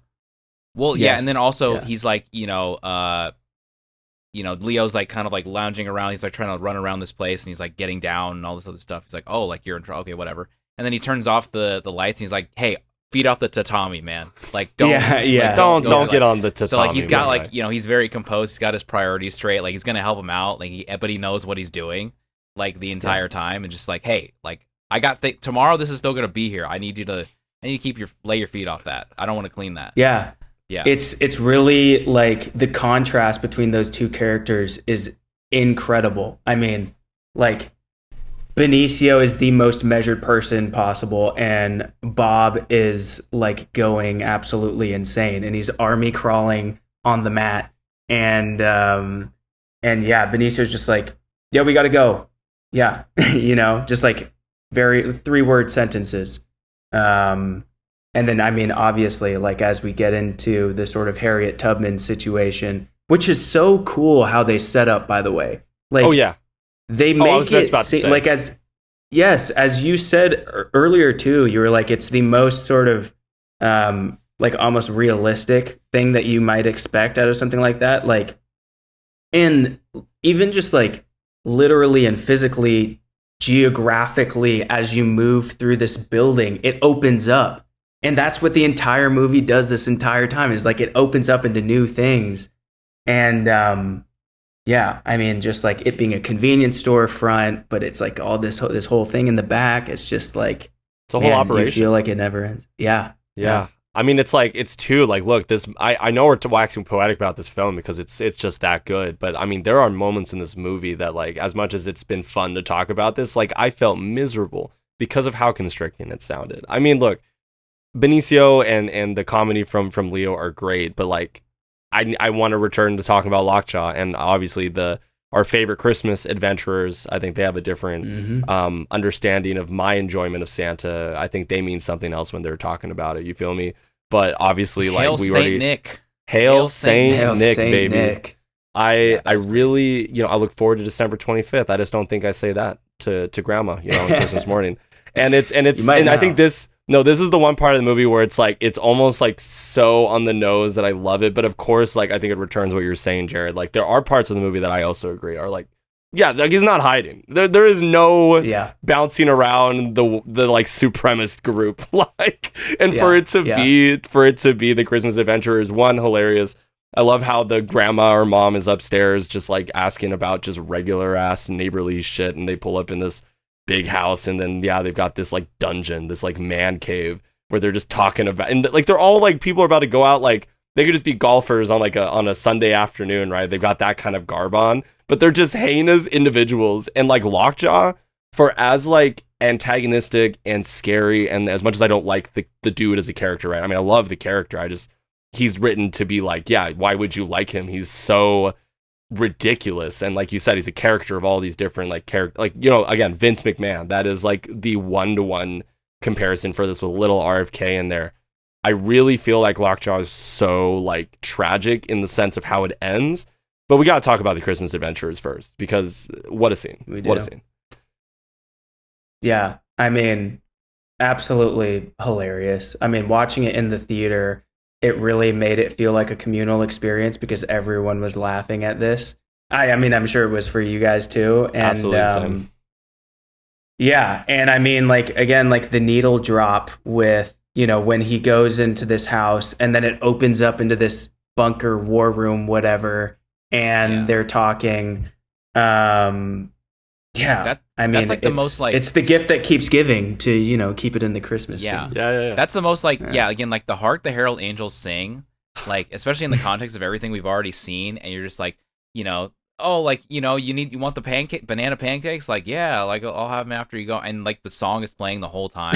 And then, you like descend to like this secret room, and there's like this bunker and then all this other stuff. It's just like the dissonance of it was very interesting. And again, also very on the nose, but like the comedy's so funny because it takes you a little bit to like even like, oh yeah, that was a joke, like the Hail Saint Nick thing. Like you're like, wait, Yeah. oh, okay, and then like even like the Christmas Adventurers, like because it's a very serious conversation between all of them. But then like once Christmas Adventurers comes out, then the entire like veil comes down because it's like, okay, they're like lunatics, haters, and punk trash. Yeah, punk trash is crazy. And then like the whole thing where it's like right after he says Christmas Adventures, like, you know, like, Sean, do you believe that you are superior to other human beings? It's like that type of thing. Yes, sir. I believe I am. I believe I am. It just like again, it completely like uncovers, and I think that's just what's so funny. Like it's not on the nose at first, but then it just becomes extremely on the nose, which I thought was so funny. Yeah, and PTA plays this game with us where it's a very disturbing like group of people. Yes. Like it is like actually very unsettling, but it's also hilarious. And like he walks that line, and that sort of like oldest guy in that war room who's like, make it clean. Like he's like, make it so we want to eat off the pavement. Yeah, afterwards. So we could lick the floor, dude. Like it's such a dark crazy and unsettling line. And the person, I feel like I've seen him before in a movie somewhere, but he has like a very unsettling face to him too. And like the way the line is delivered is so creepy, but it's also funny, but it's also creepy, you know? Well, I think also too, it was kind of like a comparison of like approaches to a lot of the younger men of those older white men. They're like trying to like dance around it a lot. They're like, you know, like I need my bodies, like, you know, the licking chicken is great, but you know, one of our brothers doing this. I was like, one of our brothers is the licking chicken establishment. I'm like, this is ridiculous. But then the old guy, obviously, like he comes from like probably an era of like where like lynchings were a thing. Like he saw them, maybe he was a part of them, and like he doesn't talk in like euphemisms or anything. He's just like, make it clean. Point. I want to lick off the pavement, sort of thing. This is maybe how he addressed people and how he thought of things. Whereas like these other people have to work in like regular society, so they have to like kind of couch their like prejudice in like, you know, which is kind of what we see a lot of, is like you're couching your prejudice in a lot of like these different terms, and you kind of like see that dynamic with all these Christmas Adventurers. They're like skirting around it, and then the one old guy's like, no, I don't do that anymore. Yeah. I like that take. Yeah. Christmas Adventurers Club, man. Like all of these names are so. Yeah, we are. I mean, tis the season in the next couple months, but or depending on when you get into Christmas form. You know, for me, it's after Thanksgiving, personally. Hey, shout out. November 1st, baby. No, I'm kidding. Wow. Mariah Carey is defrosting already for you. Oh, dog, she's. I took her out the freezer. Mariah Carey's already defrosted for many people. Like permanently around the year. It's crazy, man. Warm 106. If you're at Costco or something. Yeah, exactly. Catch me at the local Macy's. But yeah, I mean, even the names for all of these things: Christmas Adventures Club, Chicken Lickin', like I don't know. It's just like all of it. Perfidia, you know, is like. But then you have Bob. Then you have Bob, he's such a Bob, and he's such a Bob. And he was Pat, and Pat's even like. Pat is flat, you know what I mean? It's even more than Bob in a way, and it's all just great writing. Yeah, but I mean, in terms of like, you know, kind of skipping forward like towards the movie, you know, like Chase Infiniti, like she gets in with the sort of like black nuns, type of deal. It's like the one guy that got arrested by Lockjaw's guy. He has the shirt. Yeah, the Brave Beavers, another great name, and the one guy who's got the thing across his chest that just says tacos. That was funny. Like I noticed that too. Like Sean Penn is like interrogating this guy. Is like police, and then you see tacos. Like it's just I didn't pick that up. It's so good, God. And he's just so like, funny. I think the nuns. He's not even being like he's giving them everything they need, and he's like, there's nuns up there. That's like they might be vegan. He's like, they grow weed. And then he's like, is that some sort of sick joke on God? Yeah. So funny. He's like, I think they might be vegetarians. Yeah, it's so good. What? So good. We all know a guy that wears the taco shirt. That's a guy we all know. But no, I mean, hey, I mean, also... I want to meet this guy. I want to meet this There you guy. Two, I know this has been a mammoth episode. I'm so sorry, Jonas. But I think before, like, we're getting to the end of it, but we got to shout out Chase Infiniti. I just think Chase Infiniti deserves so many flowers for her performance in this. I mean, this is her first major role. Am I correct? In at least a movie like that's been this big. And I think she just kills this role. Yeah, this is her first like big movie role for sure. I think she was in like Presumed Innocent. Yeah, which is like an Apple show. But no, she's great in this. I mean, yeah. Yeah, she's also she's great. Just in front of a camera giving interviews too. She's very. The press tour has been great. She's very mature. She's very personable. Like she's gonna do great things. And yeah, I mean, I think she did such a great job. And just like the look was there. I think so I had heard that PTA was like trying to cast for this part for quite some time and just couldn't find the right person. And then finally he found her, and they were in like a casting process for like 6 months. And so she was doing like karate classes. Like she hadn't been formally given the part yet, but she was doing like camera tests, karate classes, like a bunch of stuff. And then finally PTA just casually one day was like, oh yeah, and you have the part if you want it. And That's she was crazy. like, oh my God, like just like screaming in her mind. But yeah, so wow, lore there. But it's funny that you mentioned that scene with the karate and like a camera test. We haven't talked too much about the cinematography, and this is kind of me jumping around.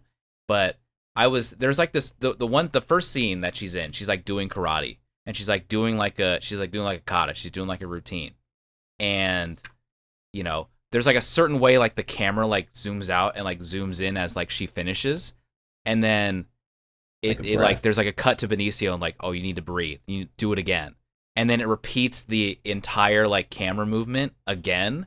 And I just thought that was such a cool way to just kind of like lock it in.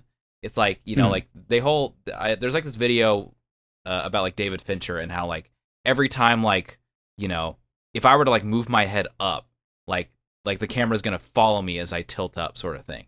And that's kind of the vibe I was getting. Like, okay, like she's doing a routine that like has certain movements and like certain ways, like she's like stepping forward, and like the camera is also like kind of following in that way. And then they do it again because it's like it's practice, it's like routine. Like let's just do that over again.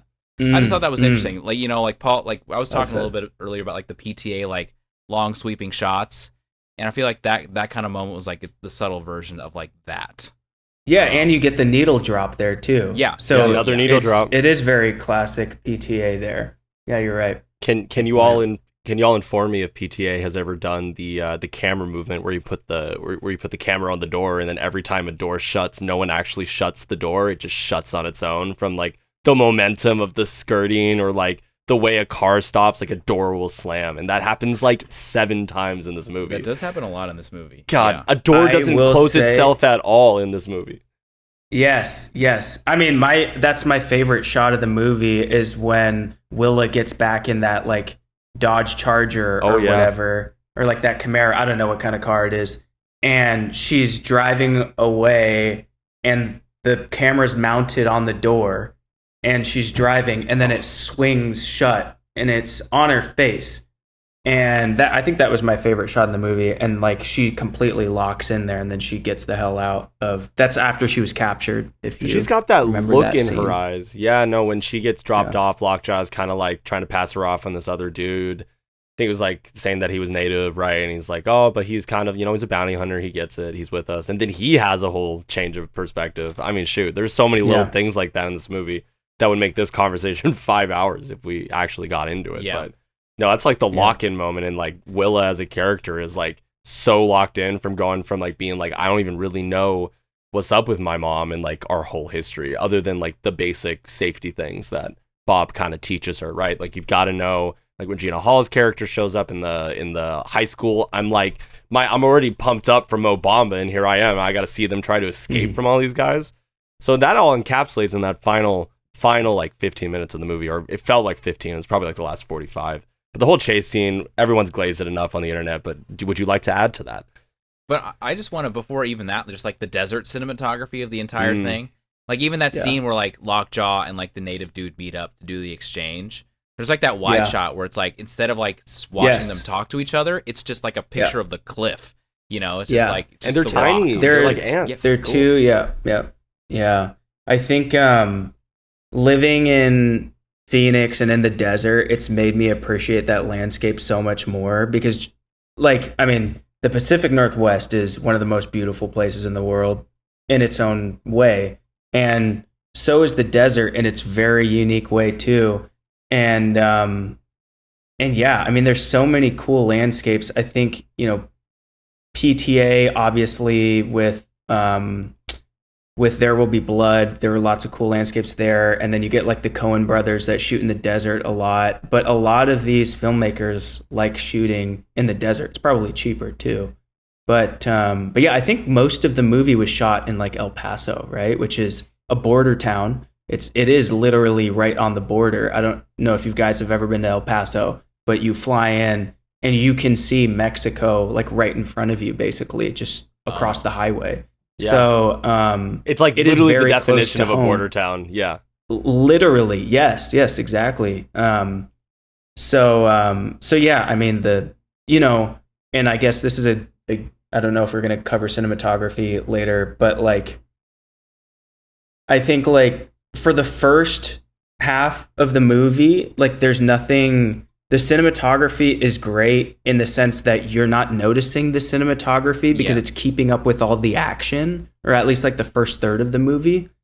And so it's not like anything superfluous or like extra, but then later you get all of these shots that you will always remember, including the one that you were talking about with the car chase. And I will say, like, seeing that on an 80-foot screen was incredible. Like, it made it all worth it. Like, Did that change the way you look at rolling hills now? Because I was just on one the other day on Beacon Ave, and I was like, wow.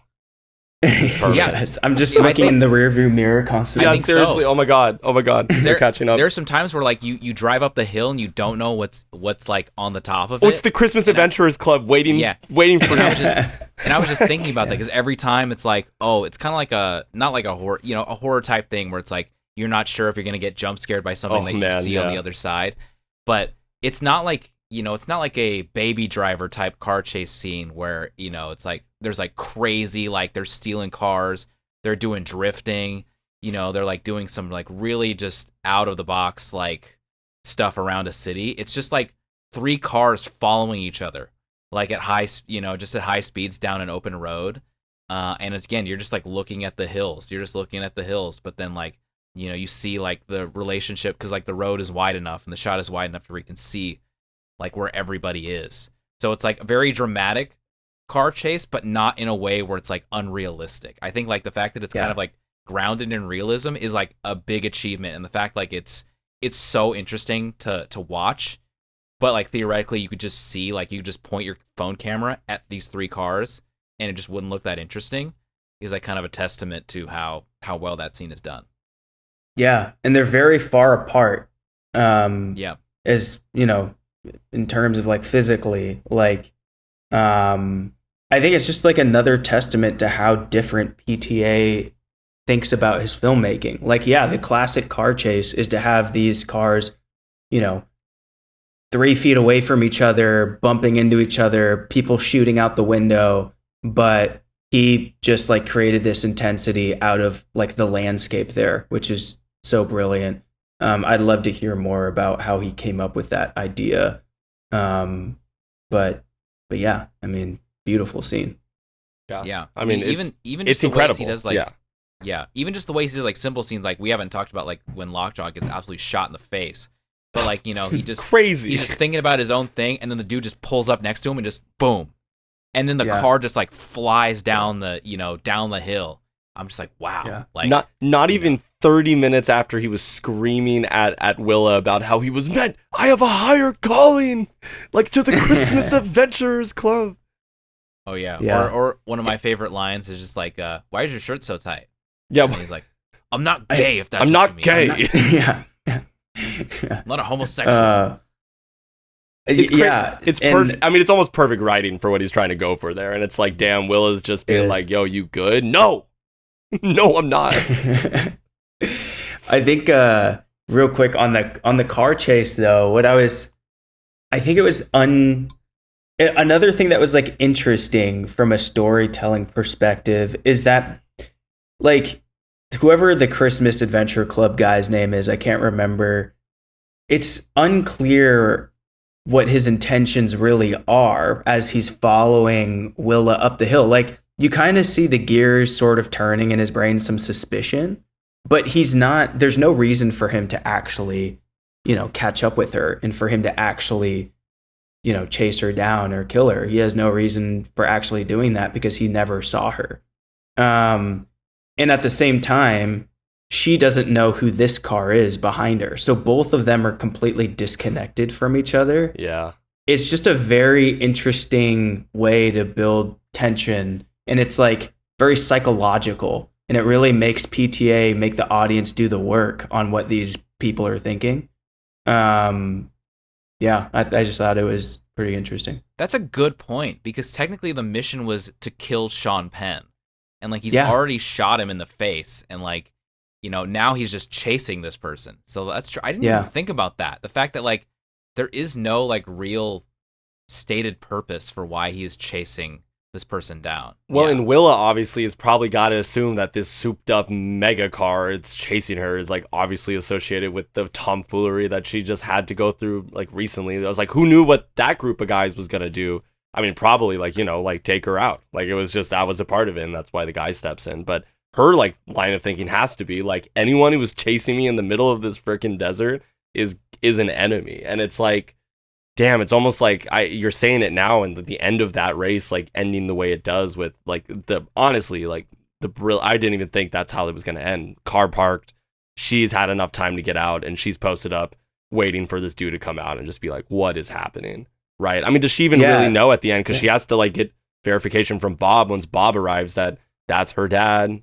Let's calm down. Well, it's over. He's trying to verify. She's trying to verify like when he gets out of the car. Like, she says like the little code thing. Yeah. And then he's like, what? And then Bob's like, I don't know, bro. Yeah. Well, I think I think like her stopping, I don't think necessarily that she knows 100% that someone is chasing her, and I don't think he was necessarily chasing her. I think he was just driving away, and she just happened to be in front of him. But you can see like how traumatized she is by her being fearful of something she doesn't even know is coming. Yeah. Like, it could have just been just as easily just been a random car, and then she just shot a random person. And PTA just kind of leaves that up to us to judge, like give our own sort of judgment on how that goes down. And then we know that she's traumatized because she does the same thing to Leo even after he gives her the code. He's like, it's me. And she's still holding the gun up at him and asking for the code. And it's very clearly him.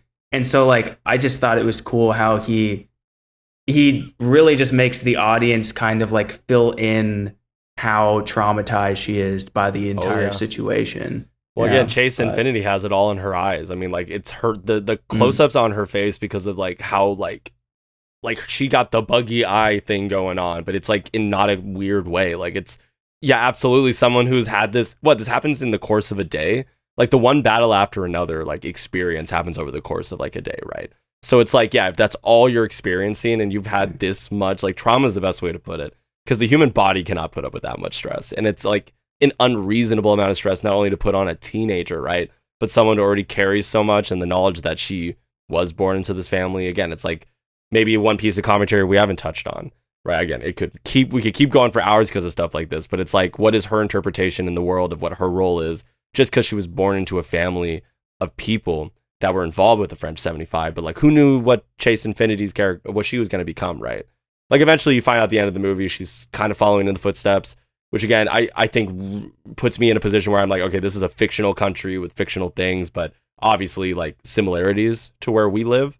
But it's like, that part is like, okay, she followed it, but she's had to deal with this all over the course of less than 48 hours. And that brain's been cooking. Like, it's steaming. Like, you got steam coming out of the ears. Like, it makes sense that she ends up in the position she does at the end of the movie. But man, word. I mean, shoot, word. Word. Honestly, I mean, look, y'all, I know we could talk about this again for another couple hours for the sake of Jonas's wonderful time editing this podcast. Yeah. And sanity. Yeah. I'm going to bring it to a close a little bit. I'm sure there's things that we didn't talk about. But hopefully you've enjoyed this conversation, because I'm just going to turn it around and we're going to start with Jared Mack. Any final thoughts? And I want to hear a final rating from you, bro. Let's see where we're at with one battle after another. Yeah, I was sheepish on our last podcast to give a review from what I remember, but I will be more forthcoming this time. So for me, and I'll be pretty surgical here, for me it's a 4.7. Like I would round it to a 4.5. Yeah, I wouldn't round it to a 5. And it's really been something that I've been thinking about a lot over the past couple of weeks, because like what makes a 5-star movie for me? And like I think like PTA is such a straight A student in this movie. Everything is very well done. Like the dialogue, the cinematography, just like his direction, the acting, the performances, the score, it's all very good. But I think what makes a 5-star movie for me is when a new door is sort of open. Like I want something very innovative, and I think that would have probably rounded it up to the 5. But it is an A, it's definitely an A movie for me, or like an A plus movie maybe, but not quite 5 stars. I think my favorite movie that's been released, I think my favorite new movie that's been released in probably the past decade, at least the past 5 years, is Anora, which is, somewhat of a hot take. Some people, shout out for me. Like I love that movie. And the reason is because the last 10 minutes completely, spoiler alert for anyone, change the entire tone of the movie and open a new door for kind of everyone watching. So yeah, I think 4.7 for me, but would love to hear what you guys think. Chris? Damn, that's gonna be the most like intelligent take out of the three of us for sure. Because I gave it a 4.5 out of 5, and I think sort of like the, not as specific as your criteria for 5 stars, but I think 5 stars is kind of have to like feel it in my bones, like for the whole thing. I'm like, maybe a 5-star movie's not like an objectively perfect movie, but the 5-star you just have to feel in your bones. And like I think I'm kind of in alignment with you. Like he does everything right here. Like the movie is technically awesome. It has like a point of view. Everyone's great. And for that reason, you can easily give it like a 9 out of 10. But it's like, it really is like undefinable what gets you to that 5 stars, what gets you to that last, what gets you to that full 5. And for me, I didn't have that thing to quite get it all the way to the full 5. I know a lot of people, I think it does kind of like work for them on that level, but like, yeah, technically it's amazing, and it is one of my favorite PTA movies. But I think Boogie Nights is the one where like for some reason that just like connects. That is the full 5. Like I just get that movie. Like I think it just all works for me, and I feel it in my bones. But this one's great too. Yeah, love it. Yeah, I mean, no surprise here as well. 4.5 out of 5. I was hoping you'd say like 2 stars. No surprise here. It's a 1 out of 5, folks. This is the worst movie I've seen all year. I hated the movie. I just kind of went on about it because you guys liked it. I like listening to my friends talk about things they love. It's, and that's about the one thing I'm not going to try to reiterate what's been said. I agree with especially a lot of with what Chris has said, and shout out Jared's great take on kind of like the breakdown of why this might not be in the bones for you, because it's not in the bones for me either. But after reading all of the hype, I mean, right, like it's a 95, maybe 90+% of Rotten Tomatoes. Like you don't see very high scores on Letterboxd average, but this is like a 4.4 or something like that when I last checked. And it's just like you see that much hype. And when you see a movie with that much hype, I mean, maybe you have this feeling with Sinners. It's not necessarily how I saw it, but like I know that's how some of my homies were with Sinners, where it's like it had so much hype, but it didn't. Some people didn't feel it in the bones, like maybe like I did, or a friend of mine that enjoyed it. Mm-hmm. This is still a 4.5 out of 5 for all the reasons you have all said. I mean, I love the relationship between Bob and Willa. Again, Lockjaw. Sean Penn just kills it. Sean Penn is the star of the show for me here, and it's just that's the Oscar I want to see come out of this as a supporting actor role. Like that dude sunk into that role in such a terrifying and comedic way that it cannot be described other than you need to go see the movie so you can experience it for yourself. Again, the score is great. I think the cinematography is spectacular. But yeah, there's some parts of this where it's like, it is my first PTA. I feel like this is what I've been promised from PTA. And it's not necessarily disappointment, because how could you be disappointed in 4.5 out of 5? but it was such a special movie to so many people that maybe I don't see it as being as a special of a film to me. Like I've waned on over these last couple of weeks if I even want to revisit and rewatch it that soon. Like unless it's an IMAX or something, right? Where it's like I'm promised that thumping like soundtrack and the visuals and the performances are all like there and sandwiched together. But the 5 that a lot of people are giving is not something I think I can go on as well. Like it's just not speaking to me in that way. Some of my problems with the films I've talked about throughout the last 2.5 hours, some of the commentary is subtle enough where I can be really appreciative of it. But like we talked about, some of it's a little bit too on the nose. So I think that those are not missteps that make it a 4, but they're certainly not things that help make it a 5 for me. So, but how many movies are you coming across where you got 3 dudes giving them 9s and 9+ out of 10? That's and true. It's just like yapping for 2.5 hours just to be disappointed. I was definitely not disappointed with this movie. It was really fun. I wish it was a bit chiller in our theater, but that's a South Center thing. That's not a PTA thing. So 4.5 out of 5 for me. Would watch again sometime in the future. I think I should probably start watching other PTA films now, though, because this was a great time, and I think it's probably going to win a lot of Oscars. Like, it really just seems like it's getting that from a lot of the critics. You know what I mean? What's the next PTA on the docket? I can't remember if you mentioned. I'm going to go Boogie Nights. I've heard so many good things about Boogie Yeah. Nights. I really want to see Boogie Nights. Punch Drunk Love, right? Is the one I'd that you love two to were kind of hear iffy on? Yeah. Yeah, I'd love to hear your take on it, though. Okay. Yeah. No, we'll make it. Maybe we'll have to do a future, like, kind of like weird, a PTA episode. Maybe we'll have like individual, like 20-minute I snippets. feel like we here. kind of already started in the beginning of this. Yeah. Yeah, Jonas is like, no more Exactly. PTA after this. No more PTA. Yeah. Oh, man. Yeah. But shoot, I mean, real unless y'all quick, got anything else, yeah, please do. Oh, I was gonna say, like, what movies are we most excited for? You know, before the end of the year, and like, what are we thinking? I'll say, you know, Sentimental Value, Marty Supreme, Oh, hell and yeah. No Other Choice, or is it No Other Choice? That's The no new, other choice. Yes, that's the movie. Park Chan-wook. Yeah. I still gotta watch The I Handmaiden. Yeah. Oh, you got to watch The Handmaid. I mean, I think it's one of the greatest movies ever made. Like, if someone said it was the best movie ever made, I wouldn't argue for too long. I think it's up there. So, yeah. Yeah. Chris, what are you excited Jesus. I mean, I'm just going off of what I saw in theaters, but this is not an artsy movie. Predator: Badlands. Because the direction of the Predator franchise is not something I was not a fan of the Predator franchise until I watched like Prey, and there's like an animated movie called Predator: Killer of Killers, which is like a surprise movie. It was like a surprise drop that is like kind of an anthology, and it kind of like gives like mythology to the Predator, and like how he hunts and all this stuff. And then Predator: Badlands is like another like sort of evolution of that, like going back into the backstory of the Predator, which is not something that I ever thought I'd be interested in at the start of the year. But, you know, Dan Trachtenberg, I think, has done all of the new Predator franchise stuff, and he kind of just knows, you know, it's not like, you know, it's not super high art stuff you're going to find at a film festival, but I like when a guy is just like, I know exactly what I want to do with a franchise, and kind of is like the hybrid of like big franchise and like auteur in quotes. It's like, this is my franchise now. So I think that's one that comes to the top of my head. Marty Supreme. I mean, like Shout out Tyler, the creator, man. I mean, look, I gotta say that real quick. Oh my god. Yeah. I mean, I'm so piggybacking. excited to see that guy. I'm piggybacking, but like, you know, Timothée Chalamet, he's just always around on Christmas, and most of the time it works out. So I mean, I just want to see what he's doing with Josh Safdie.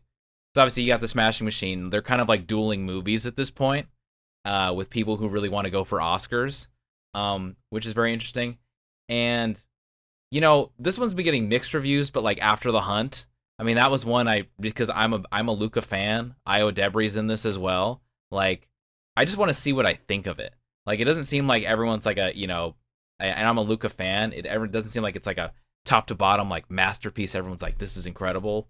But I just kind of want to see like what the fuss is all about, and like form my opinion on that. So off the top of my head, I'm sure after we're done recording, I will think of other things that I've completely missed. But for now, that's what I can think about. I'll give you one right away. One that I know you're excited for. Bugonia, the new Yorgos film. 'Cause I'm very excited about the new Yorgos film. I am excited. And how about we give Emma go ahead. Stone. Yeah, Emma Stone. Come on, was gonna say, Jesse Plemons. It's an insane combo. Like, let's tap in. We'll keep going. How about this? Let's give Elle Fanning some more love. Love my girl Elle Fanning. There's this movie coming out called Sentimental Value. It is an official entry from the Norwegian Film Society or whatever the heck they're called. Shout out my fatherland. I'm very excited to see Sentimental Value when it comes out in November. And a bit of anime as well. We have Chainsaw Man, the Reze movie arc. I just feel like that, for all the love I gave of Demon Slayer in one of our previous pods here, like the Chainsaw Man movie is the one I've been waiting for quite a while, because that is an informative piece of media in my current life. And I just cannot wait to see what they do with the movie. I just think it's going to be something spectacular. Where some people thought Demon Slayer was just anime for being anime, man, y'all ain't ready for this, because I've read this arc and holy shit, I don't even think you need, like, I would recommend watching season 1 of Chainsaw Man, 12 episodes, but like, man, I'm so excited for it. Duly noted. I just watched Oslo August 31st for the first time. Okay. Which is a Joachim Trier. I don't know if that's how you pronounce it. I don't know. I'm mixing my German. We'll see it. We'll see it at a certain point. Yeah, but I thought it was really good. So, and the only other movie of his that I saw was Worst Person in the World, which is a top 5 movie for me. So, yeah, super excited for Sentimental Value. I saw you rated that 5. So it's on my watch. It's 5 stars. Chris, you haven't seen it? I haven't seen it. No, I gotta. Oh my goodness. Tap into it. Yeah, I mean, I've seen like 4.5, 5 stars across the board. It is, incredible movie. I can stream it, so I definitely gotta. Hey, let me know when you watch it. I'll pull through. Okay. Oh, you haven't seen it either? No. Oh man, if you're excited for Sentimental Value, you definitely got to watch it first. It's incredible. It has some of the same actors and obviously same director. So okay, it's a great. Last one I'm gonna mention is Die My Love, because Jennifer Lawrence and Robert Pattinson. It was at Con, and people seem to really like it, and so I haven't seen Jennifer Lawrence in anything in a while, and it seems to be getting pretty good hype. So. Shout out. That's another one I'm just interested to see what the fuss is about there. Yeah. Incredible. Well, folks. Yeah. I mean, we're gonna have to IRL podcast again and just talk about all our favorite movies, because this has been another episode of Pinoys versus the World. People, thank you again for listening, and thank you as always to our executive producer and editor, Jonas Hyllseth, for going through this mammoth episode for a mammoth movie from PTA. That was a lot of fun to talk with you all about today. As always, throw us a subscribe or a like. Do it for Jared's first YouTube appearance. Maybe it is, maybe it isn't, at least on this channel. And we're out here trying to... It's conversation for another day. But yeah, yes. another day. He's all over YouTube. But yeah, subscribe, like, all of that good stuff. And let us know if you hit the comment section what you thought about this PTA film about one battle after another. But I'll end this episode of Pinoys versus the World, as I always do, by saying my name is Harald Hyllseth. My name is Chris Angkico. My name is Jared Mack. And we will speak with you all in the next episode of Pinoys versus the World. Peace.